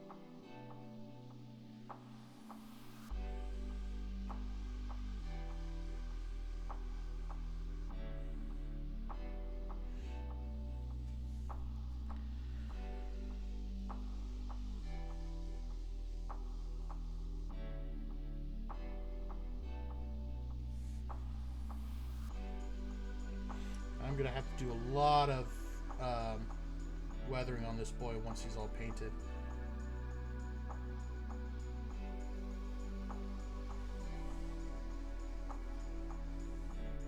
But tricky. Part of the reason why I actually base coated this guy in black originally is I thought I was gonna be using the Iron Warriors base coat paint because I thought I still had some, and that paint looks absolutely fantastic over a black base coat.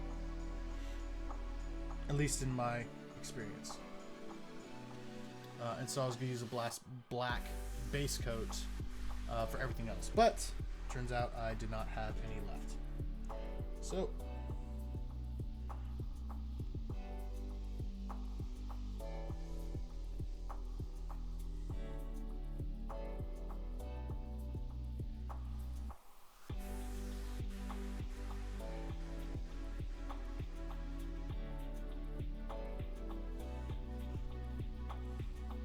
we ran out of Iron Warriors paint for the Iron Warrior. Yep.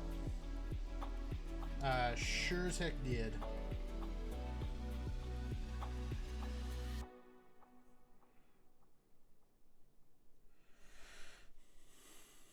Again, I'm betting 1,000 here, folks.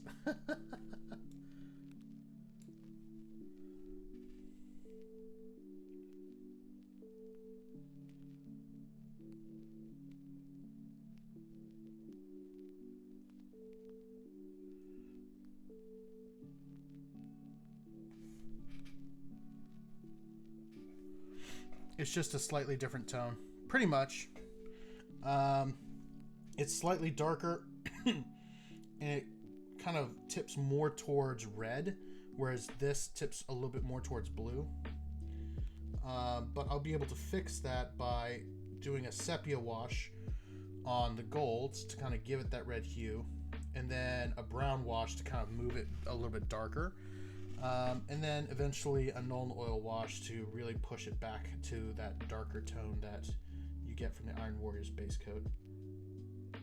Because like if you look at that versus the silver on him, you can see how much darker this is and how much more closer to red it is.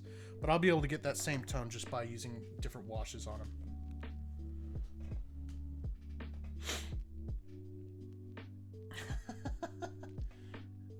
Yeah.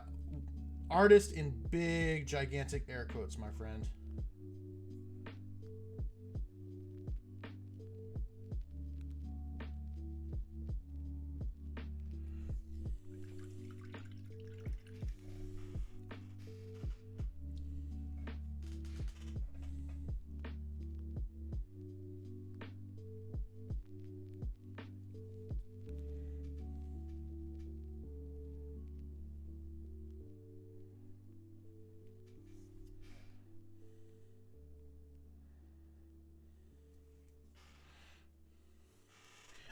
Dude, I am so surprised every time I start painting with my wet palette how much dog hair ends up in my freaking palette. My dog isn't even in the daggum room.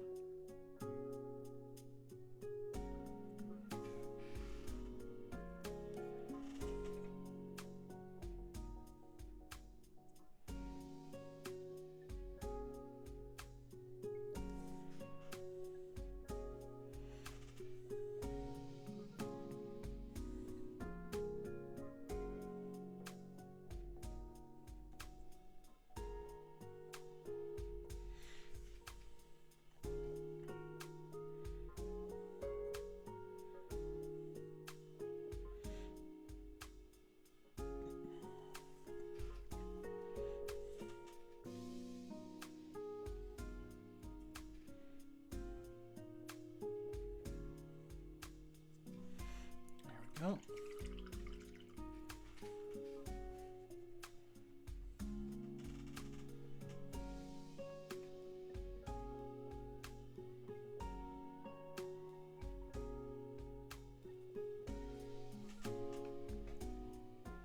Still base coating. But going so much faster. Holy cow.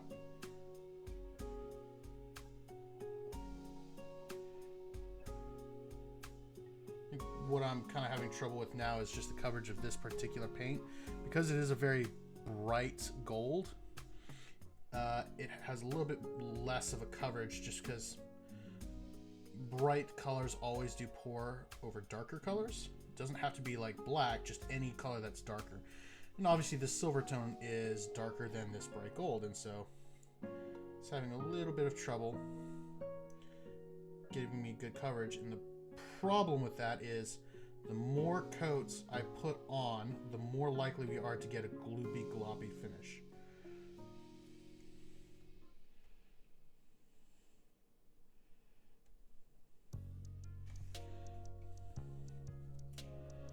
Which is what we want to avoid.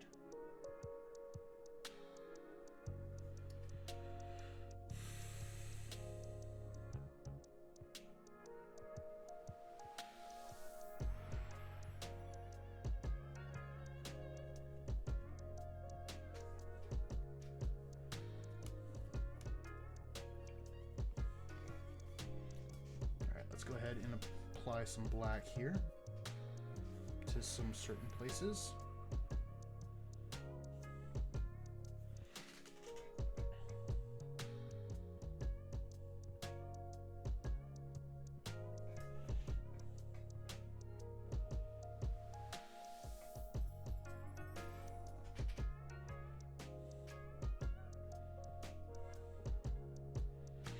The one thing I don't like about Vallejo paints is they always seem to dry really, really quick on my palette. So I'm using Vallejo black instead of the normal paint that I use, which is the Golden So Flat, which I really like. I just didn't feel like getting the big old pot out.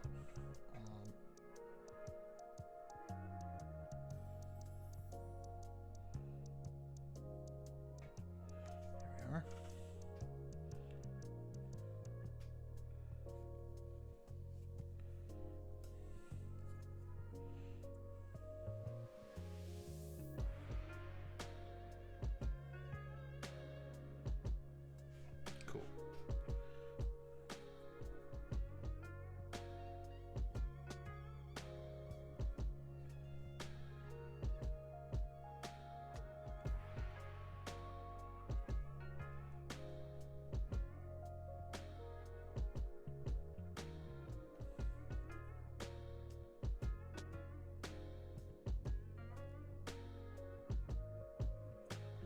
Go, and then I'll go ahead and start doing some of the caution stripes here on the leg. Just start filling in the black.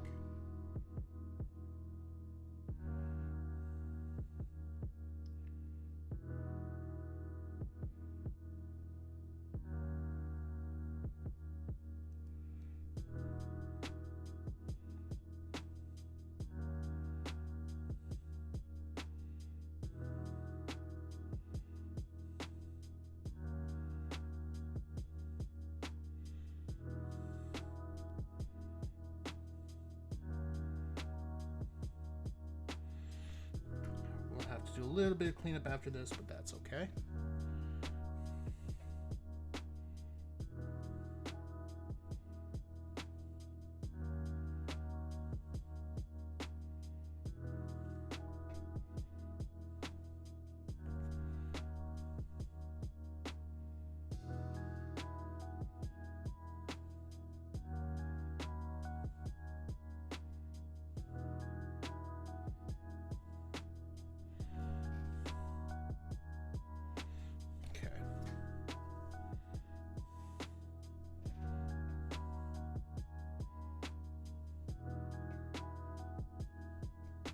There we go.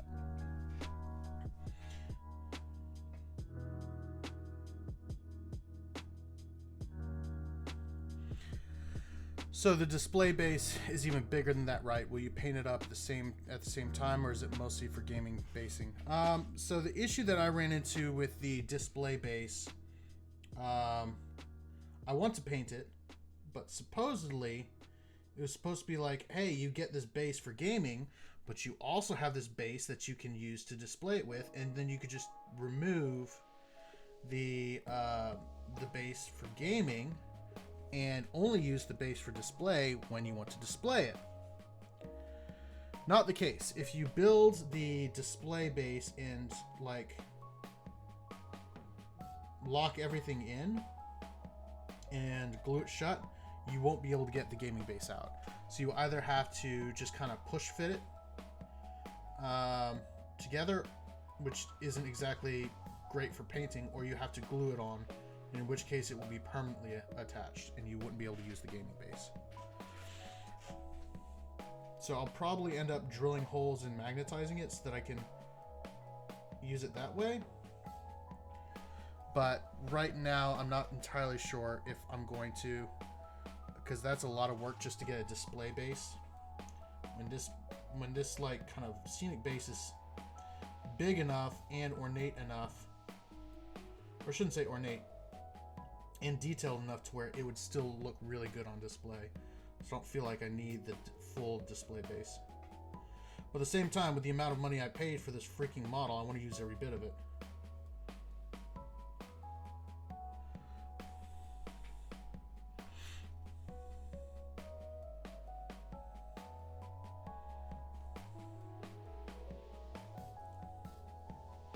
That's why I was surprised that this isn't the display base, because it's so ornate. Yeah, it's not.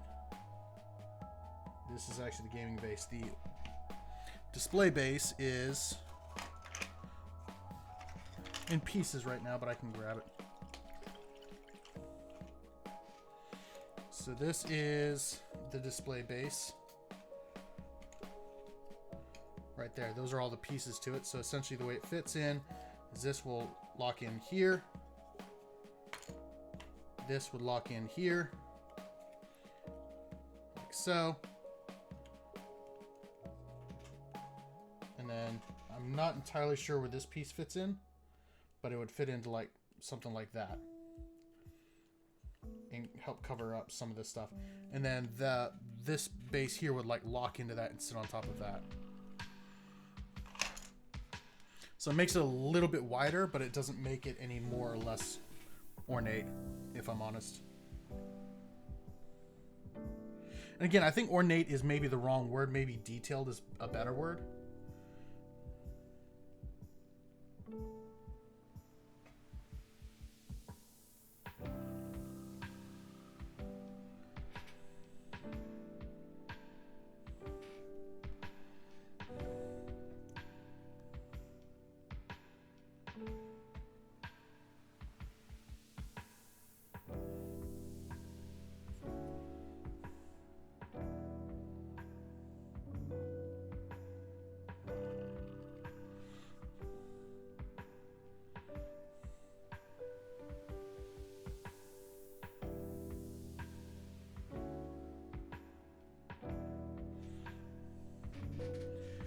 It's pretty cool that they give you that. Yeah, it is. Again, I just wish, so like, y'all want to see the instructions that came with this freaking model?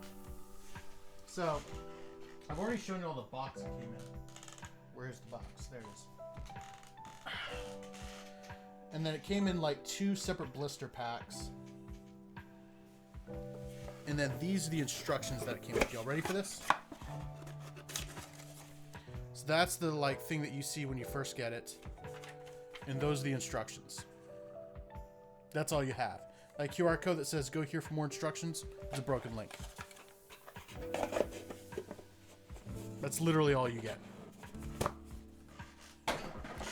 So thanks GW for the lack of instructions on this model that don't actually tell you that you can't use the scenic base. So appreciated for this friggin' expensive model. Like, I used to hate Games Workshop's just like regular instructions because they're pretty bad. But now I'm actually thankful for the level of what I get in like a basic plastic model. And it takes a lot to make me thankful for those freaking instructions.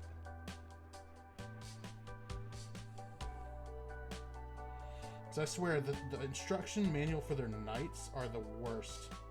Like the first knight I ever did for a buddy of mine, I had to assemble it, disassemble it, and reassemble it like 3 times because the instructions were so vague.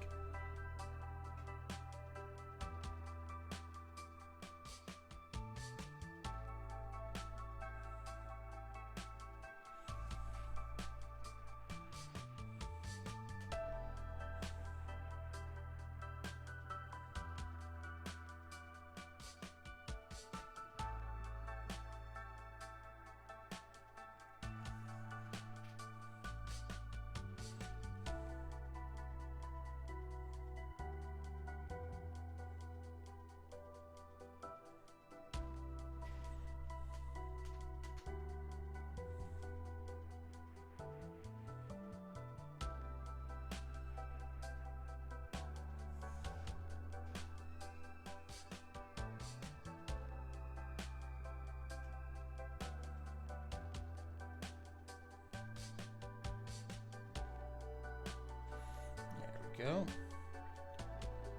It's nice hazard stripes, letting you know, be careful, this man will kill you at the drop of a hat for no reason.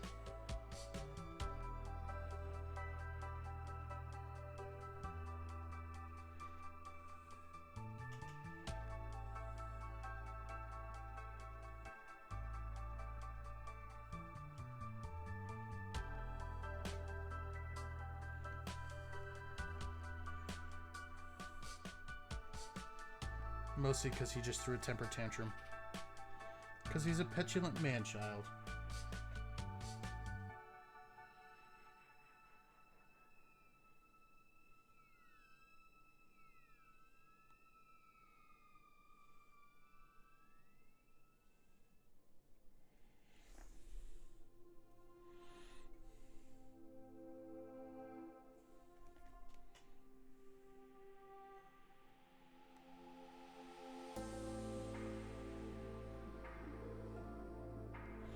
Yeah, Perturabo's black on yellow kill a fella. Exactly. Yeah, Perturabo is definitely one of those people who's like, you know, his toxic trait is that if you point out anything that he does as being less than perfect, he will literally just kill you.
Welcome, Space Marines. Here are some pros and cons of your Primarch. First con, he's going to kill 1/10 of you before you even meet him because he didn't like the way that you stood.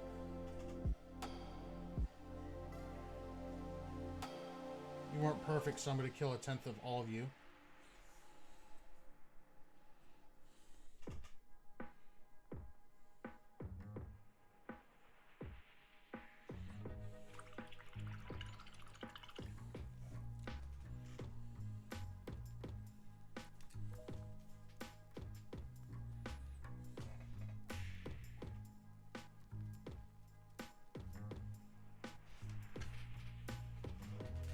Which is something he absolutely did, by the way. He killed 1/10 of his legion because they were less than perfect.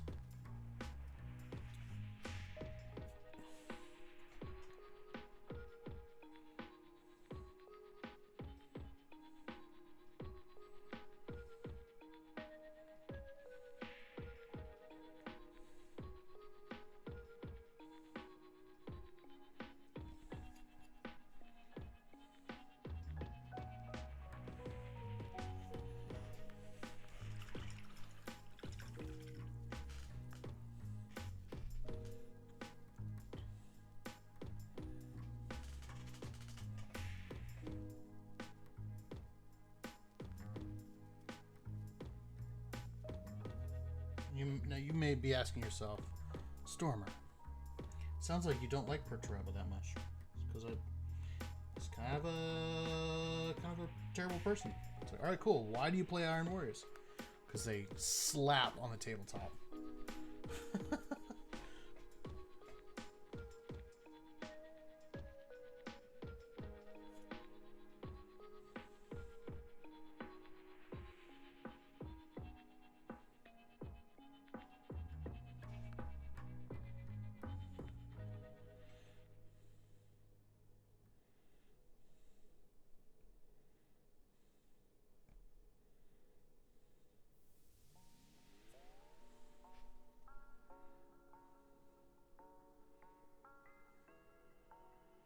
And they're also one of those legions where I can very comfortably play a full tank list and still feel thematically correct.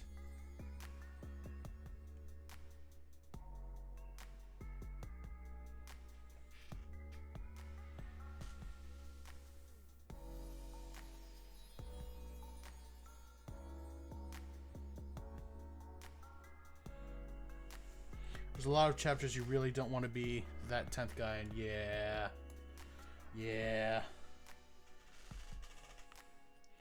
Ironically, Perturabo is not the worst.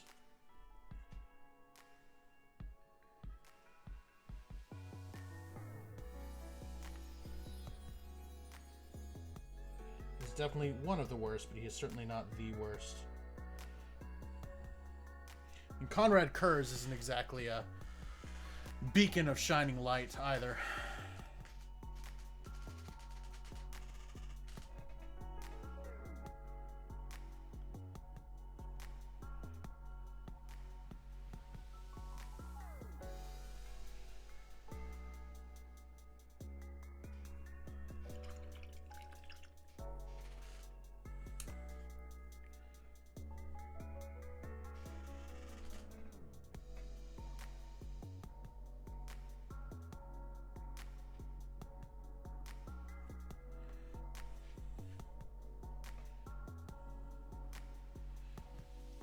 Technically, not to be pedantic, although I'm going to be. Technically, at this point, they weren't chapters. They were legions. Chapters didn't happen until after the heresy.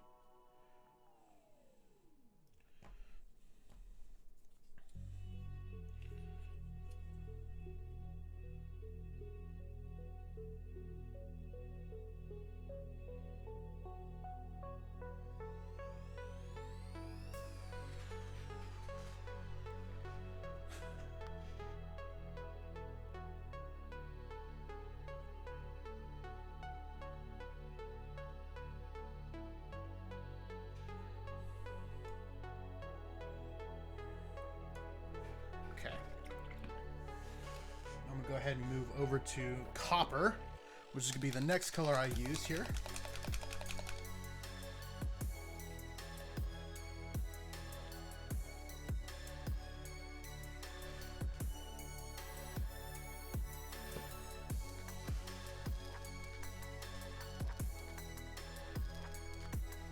Okay, so for copper, we're going to go with this little tassels here on his arm.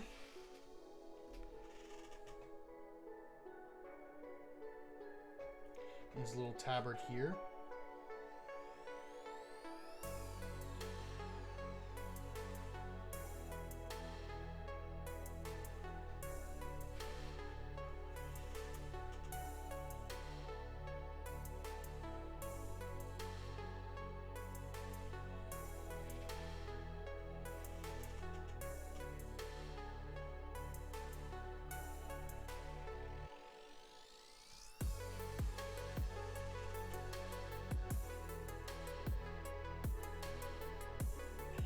And we're also going to use the same color to do some work on the bolter rounds going towards his arm cannons.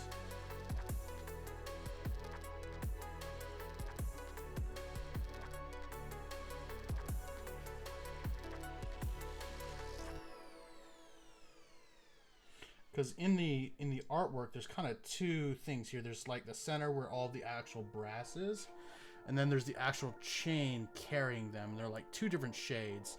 So the copper will be like kind of like the shell casings, and then I'm going to use the rolled copper, that kind of reddish copper that I've been a real big fan of here lately. This stuff for the actual chain.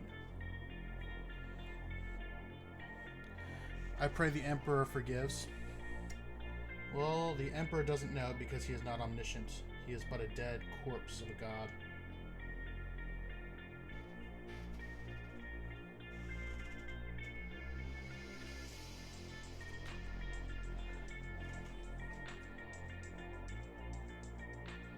I say this like it's ironic that I'm saying this, but I'm also a freaking Ultramarines character or player. So I'm like cursing the Emperor's name, but at the same time I'm like, but my Emperor.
The dichotomy of man. True.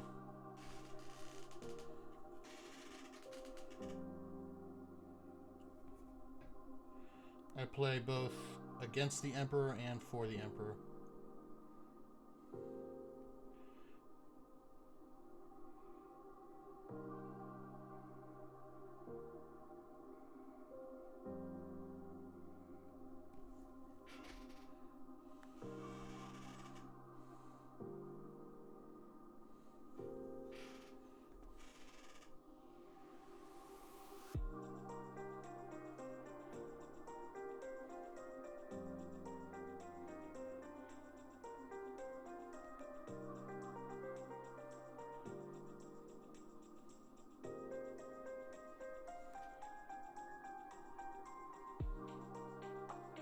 Interesting.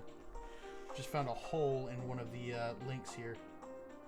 Does not look like it was supposed to be a hole in the links because guess what? All the other ones are actually sealed except that one. Interesting. This can be a pain just trying to do the ones on the back side, or technically front side here.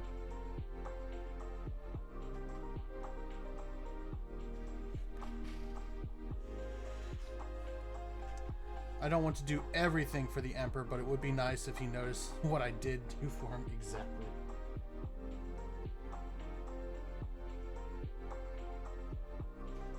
And that's essentially what Perturabo was doing the entire time. Was like, someone notice me.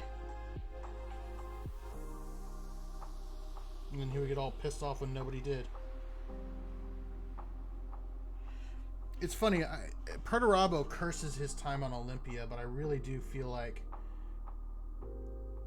he loved the attention, and then when he didn't get the attention from his brothers or his father, or I should say the Emperor, he just kind of threw a fit and went off and hid somewhere.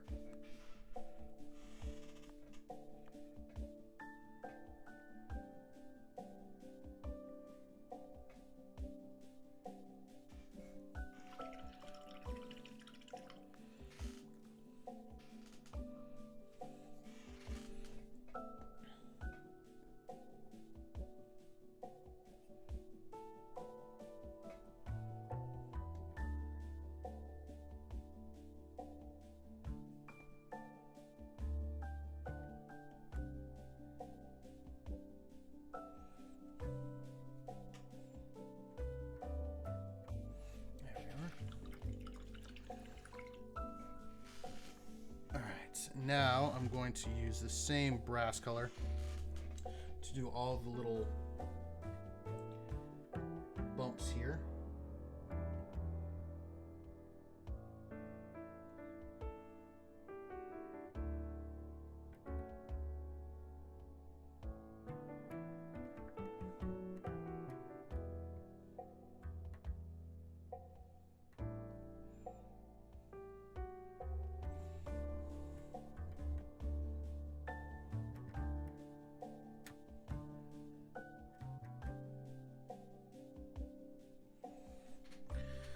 Was he the one who essentially started the heresy because he came back to his homeworld and they were talking about how great the Emperor was? No. So he came back to his homeworld and his homeworld was in rebellion against the Emperor. Essentially, a bunch of people had banded together and basically said, we refuse to submit to the Emperor's rule. And then they had one faction who said, no, we're still loyal to the Emperor, but we just don't want to keep continually giving to his Great Crusade. They didn't want to pay the tithe. And so then he went home and literally decimated his homeworld of Olympia. Like, killed billions of people. And then he went and killed his foster sister. And then essentially said, what have I done? I don't know what I did. And then essentially hoped that the Emperor of Mankind would punish him for what he had done. A lot of regret. Kind of realized his fault. But no, that was not him.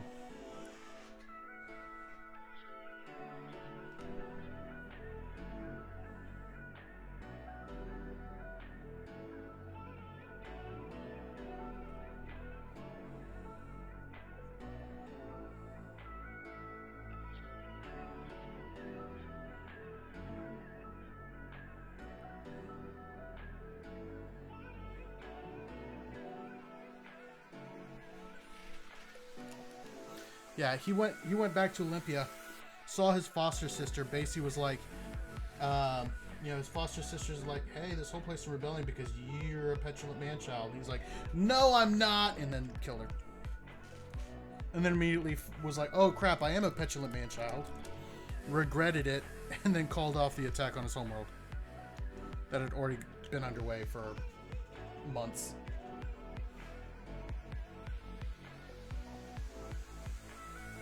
Yeah, it was not great for him or the people of Olympia.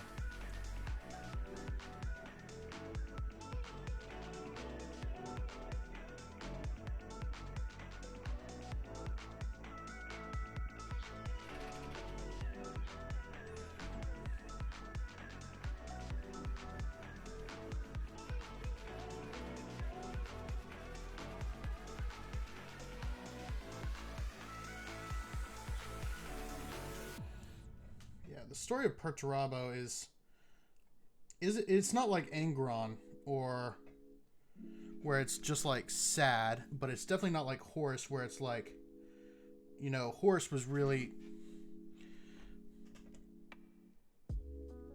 kind of deceived into turning. Like Perturabo was more like he didn't realize who he had become until he had become it.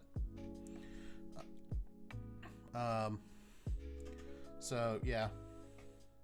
Yeah, exactly. That's pretty much exactly what happened because he literally got so mad at her for essentially calling him out in that moment that he basically crushed her throat with his bare hands. And this was somebody that he had actually loved dearly while he was at Olympia. So this wasn't just like somebody that he hated, killed, and then regretted killing. Like, he killed somebody that he dearly loved because she called him out.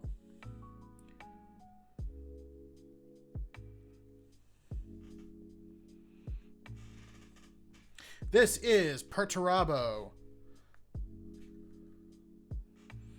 Primarch of the Iron Warriors,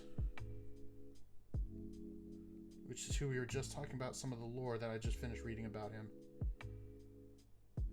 So that's it, progress there, and then we already did his head earlier on.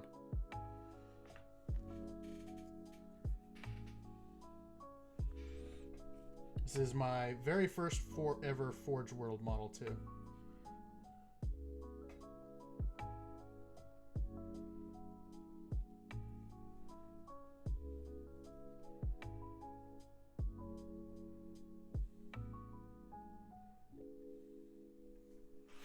Stupid question. I should have noticed the hazard stripes.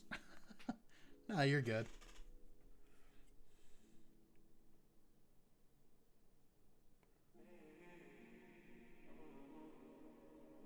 From this angle, you can't really notice them a ton, but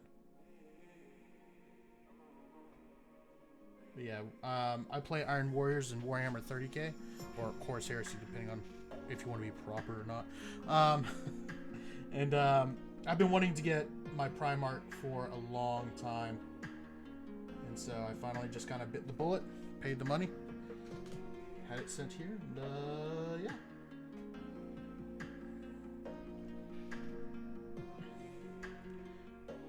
We were just kind of talking about, like, at the beginning of this, how this model is so cool, but it almost exemplifies the sometimes too much detail is too much detail. Because he just has so many little things across his model that it's going to take so long just base coating everything. In fact, you can ask the other folks. I just kind of gave up on base coating and went and grabbed my airbrush. Like, everything's silver now, and I'll just do the details later. Because it took me like an hour and a half to get halfway done all the metallic, like all just the silver by hand. Fair enough. I really like the Iron Warriors. Not a fan of Peter Turbo, though. I find him to be rather a boring Primarch. Well, he's a petulant man-child, and his backstory is basically he landed on a planet, he was better than everybody else, and so he thought he's better than everybody else. So no, give me my attentions, please.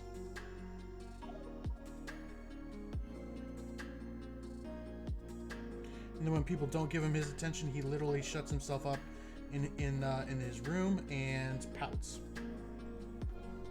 So, I love the Iron Warriors, especially in Warhammer Horus Heresy, but yes, Peter Turbo is a bit of a terrible character.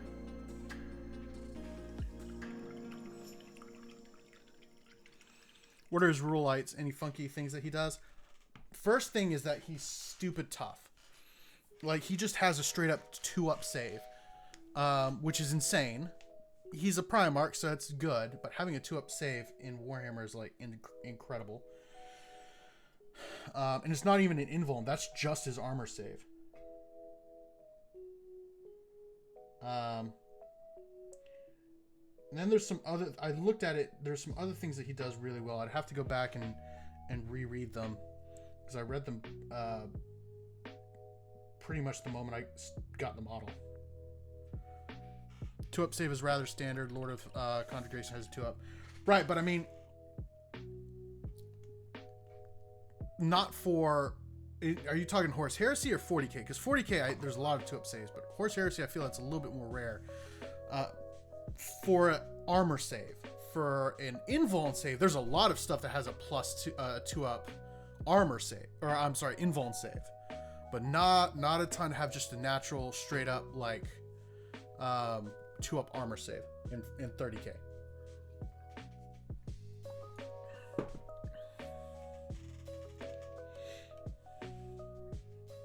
I don't know, I could be wrong. I'm pretty much going by not necessarily what I've read, but mostly what I've like experienced on the tabletop.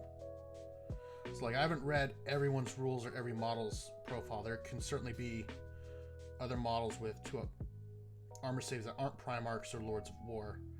I just haven't seen them yet.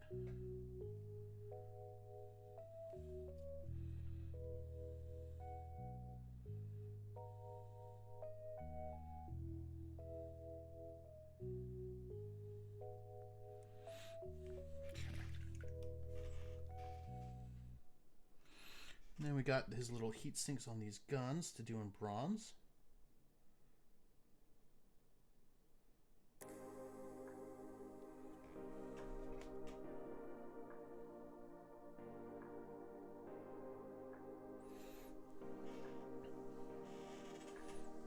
It's a lot of fun. It's basically, from what I never played 7th and 8th edition, but from what I understand, it's pretty much just 7th edition with a few 8th edition rules in it and reactions.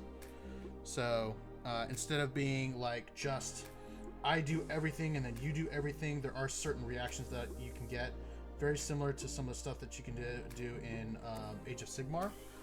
Like, you have the redeploying Age of Sigmar. You have basically a bunch of stuff very similar to that in Horus Heresy.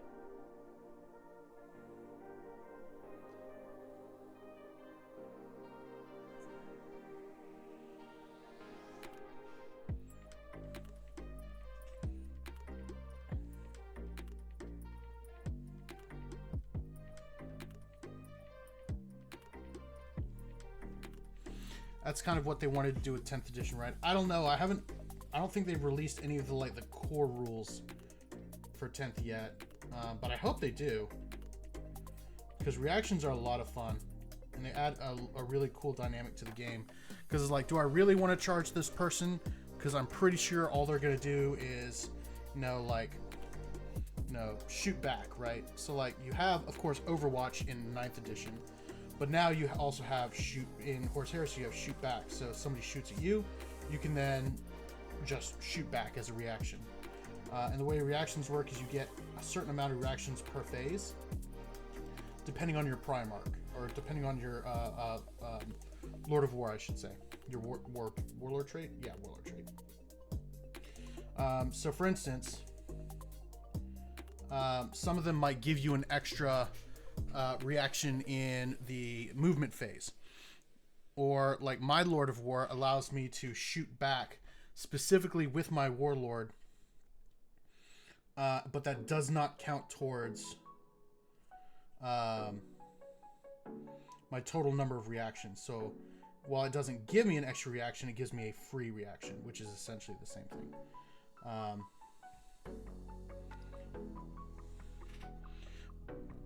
But anyways, so there's shootbacks where you can return fire for, and then you have one reaction per phase. You can retreat. If somebody charges you, you can either stand your ground, which is essentially just like, or no, it's called brace. So that gets rid of you get like a +1 to your attack characteristic on a charge, and that negates that. So instead of getting like say 2 attacks per person, you would only get 1. So there's a bunch of different reactions and they're all super cool. I vaguely think I heard them talk about adding ways to interact with your opponent's turn, but I don't remember exactly what they said. I'm hoping they do, because I have to say it's added, for me, in my opinion, it's added like a really cool dynamic to the game, in Horus Heresy at least, where like, I have to be incredibly careful about what I do, because my opponent can just react and may be able to negate what I'm about to do. So I have to kind of watch what they're doing, and maybe feign, right? So maybe I charge with a Dreadnought in order to get them to react, when in reality I want to charge with, a Despoiler squad or a Breacher squad or something like that. So there's ways where you can kind of like trick people into using their reactions early, but like it's a really cool dynamic to the game, where it's like, hey, I don't know what my opponent is going to do, so I have to be really, really freaking careful that I don't allow them to do that. Does Horus Heresy get affected by 10th edition array? No, it does not, because it's completely different. Well, I say that I haven't heard any announcements about Horus Heresy, because I think we're in Horus Heresy 2nd edition, I believe is what it is. It might be 3rd, but I think it's 2nd edition.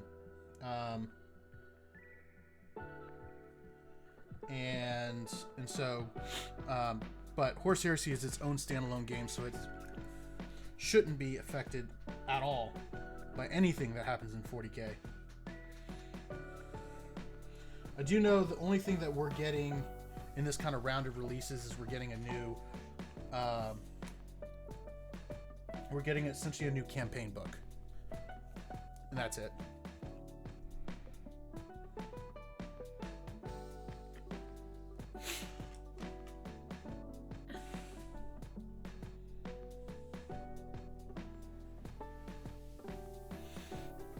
quite like that interaction. It's a bit more like Magic the Gathering, where in every step there are considerations about what your opponent might do and respond instantly. Yes, very much so. And it kind of, like, I really enjoyed playing 40k when I was kind of in it. But once I picked up Horus Heresy and kind of learned about things like reactions and stuff like that, I just realized that, like, I tried to go back and play 40k, and I realized how incredibly boring it was if it wasn't your turn. Which is also why I prefer Kill Team to 40k as well.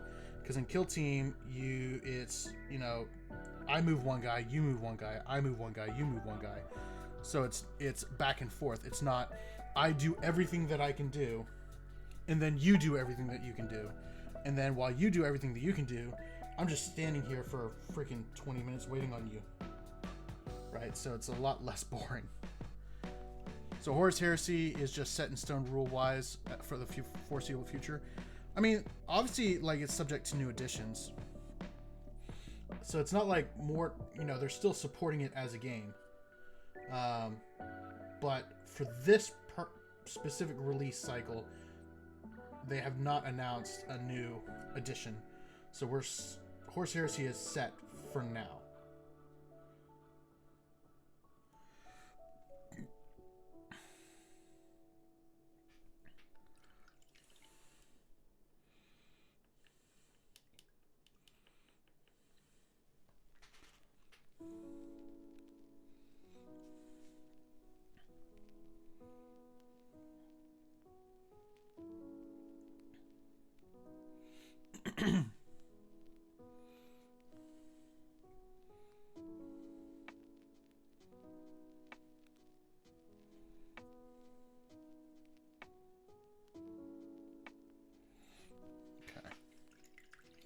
So we are getting close to the point where I'm going to start putting washes everywhere.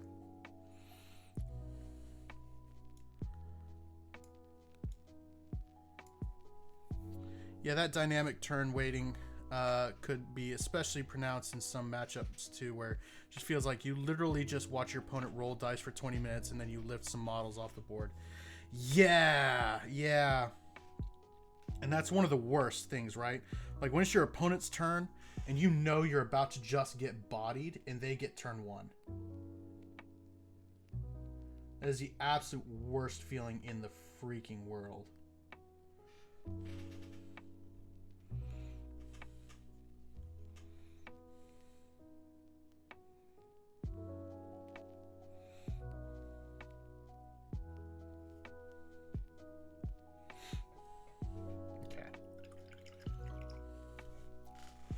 Alright, so let's start applying some washes here. And then, actually, man, I did not realize how late it was. Holy crap. We're 2.5 hours in. This is longer than I have gone in a long time on stream. So first things first is we're just going to darken everything, all of the silver bits with some Nuln Oil.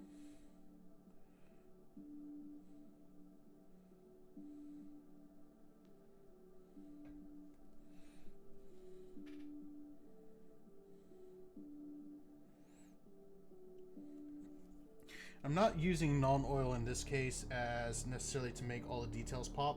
I am actually trying to change the actual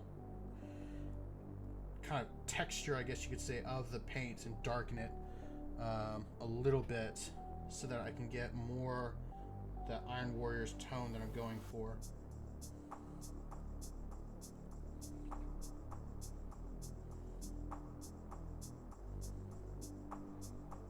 But I also get the advantage of also having all the details pop because it's still a wash. So it is a benefit that I will reap from this.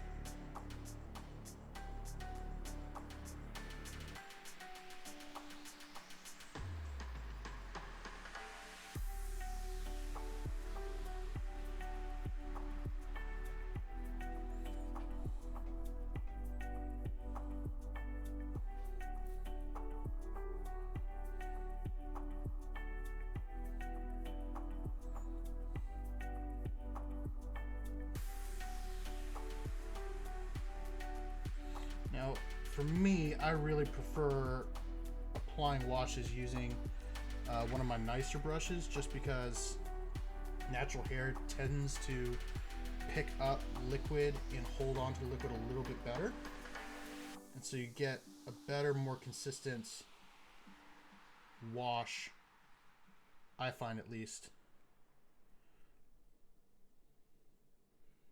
with a natural hair than you do a synthetic.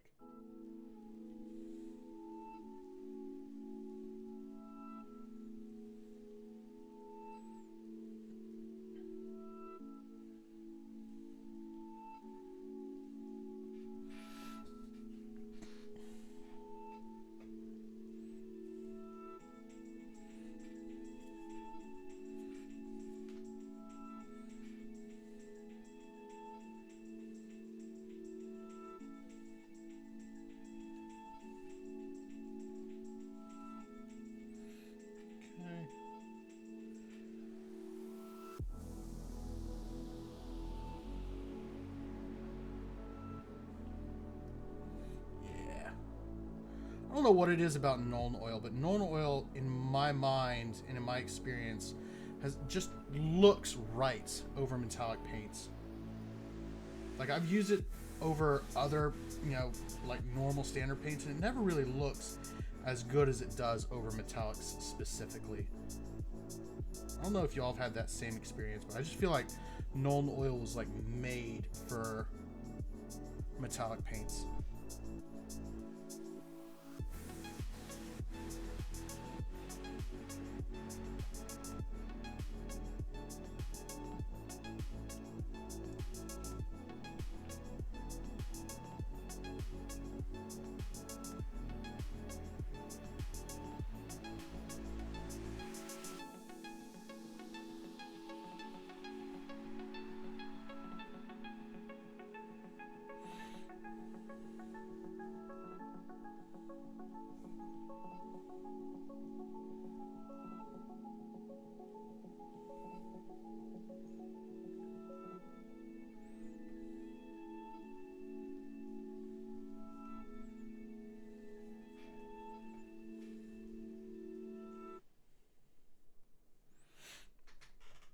Yeah, it's really the golden standard, or something metallic finish. Yeah, it's the gold standard of making everything look dirty and not gold.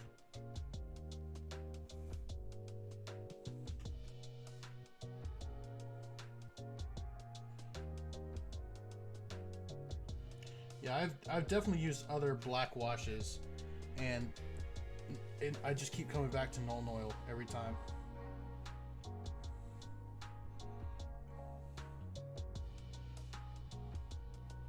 So Citadel definitely knows how to make a wash.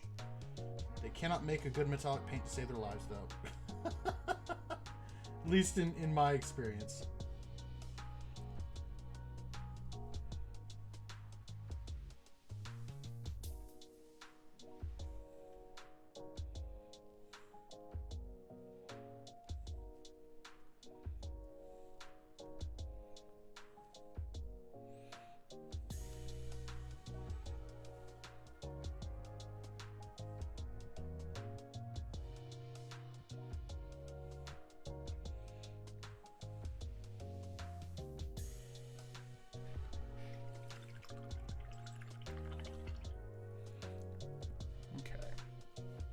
You can already see, like, that just looks so much darker and so much more Iron Warriors-y. So now I'm going to grab my, if I can find it, that's Skeletal Horde. I'm looking for Seraphim Sepia.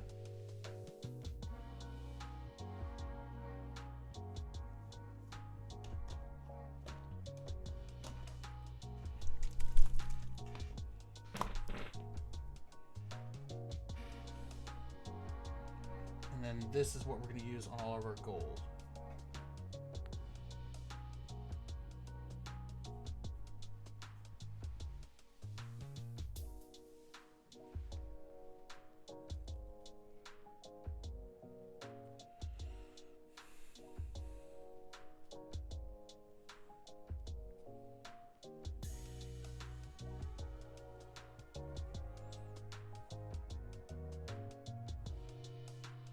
At least initially, we're going to use this for all of our gold.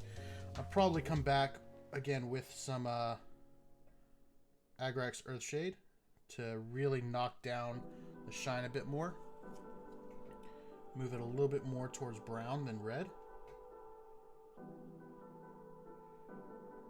And we'll see where we go from there.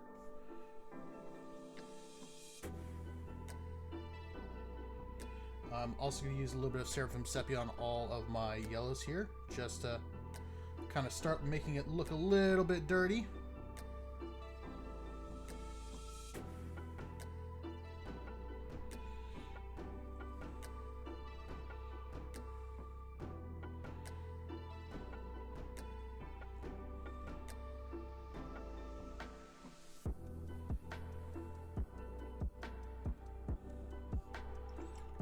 Go.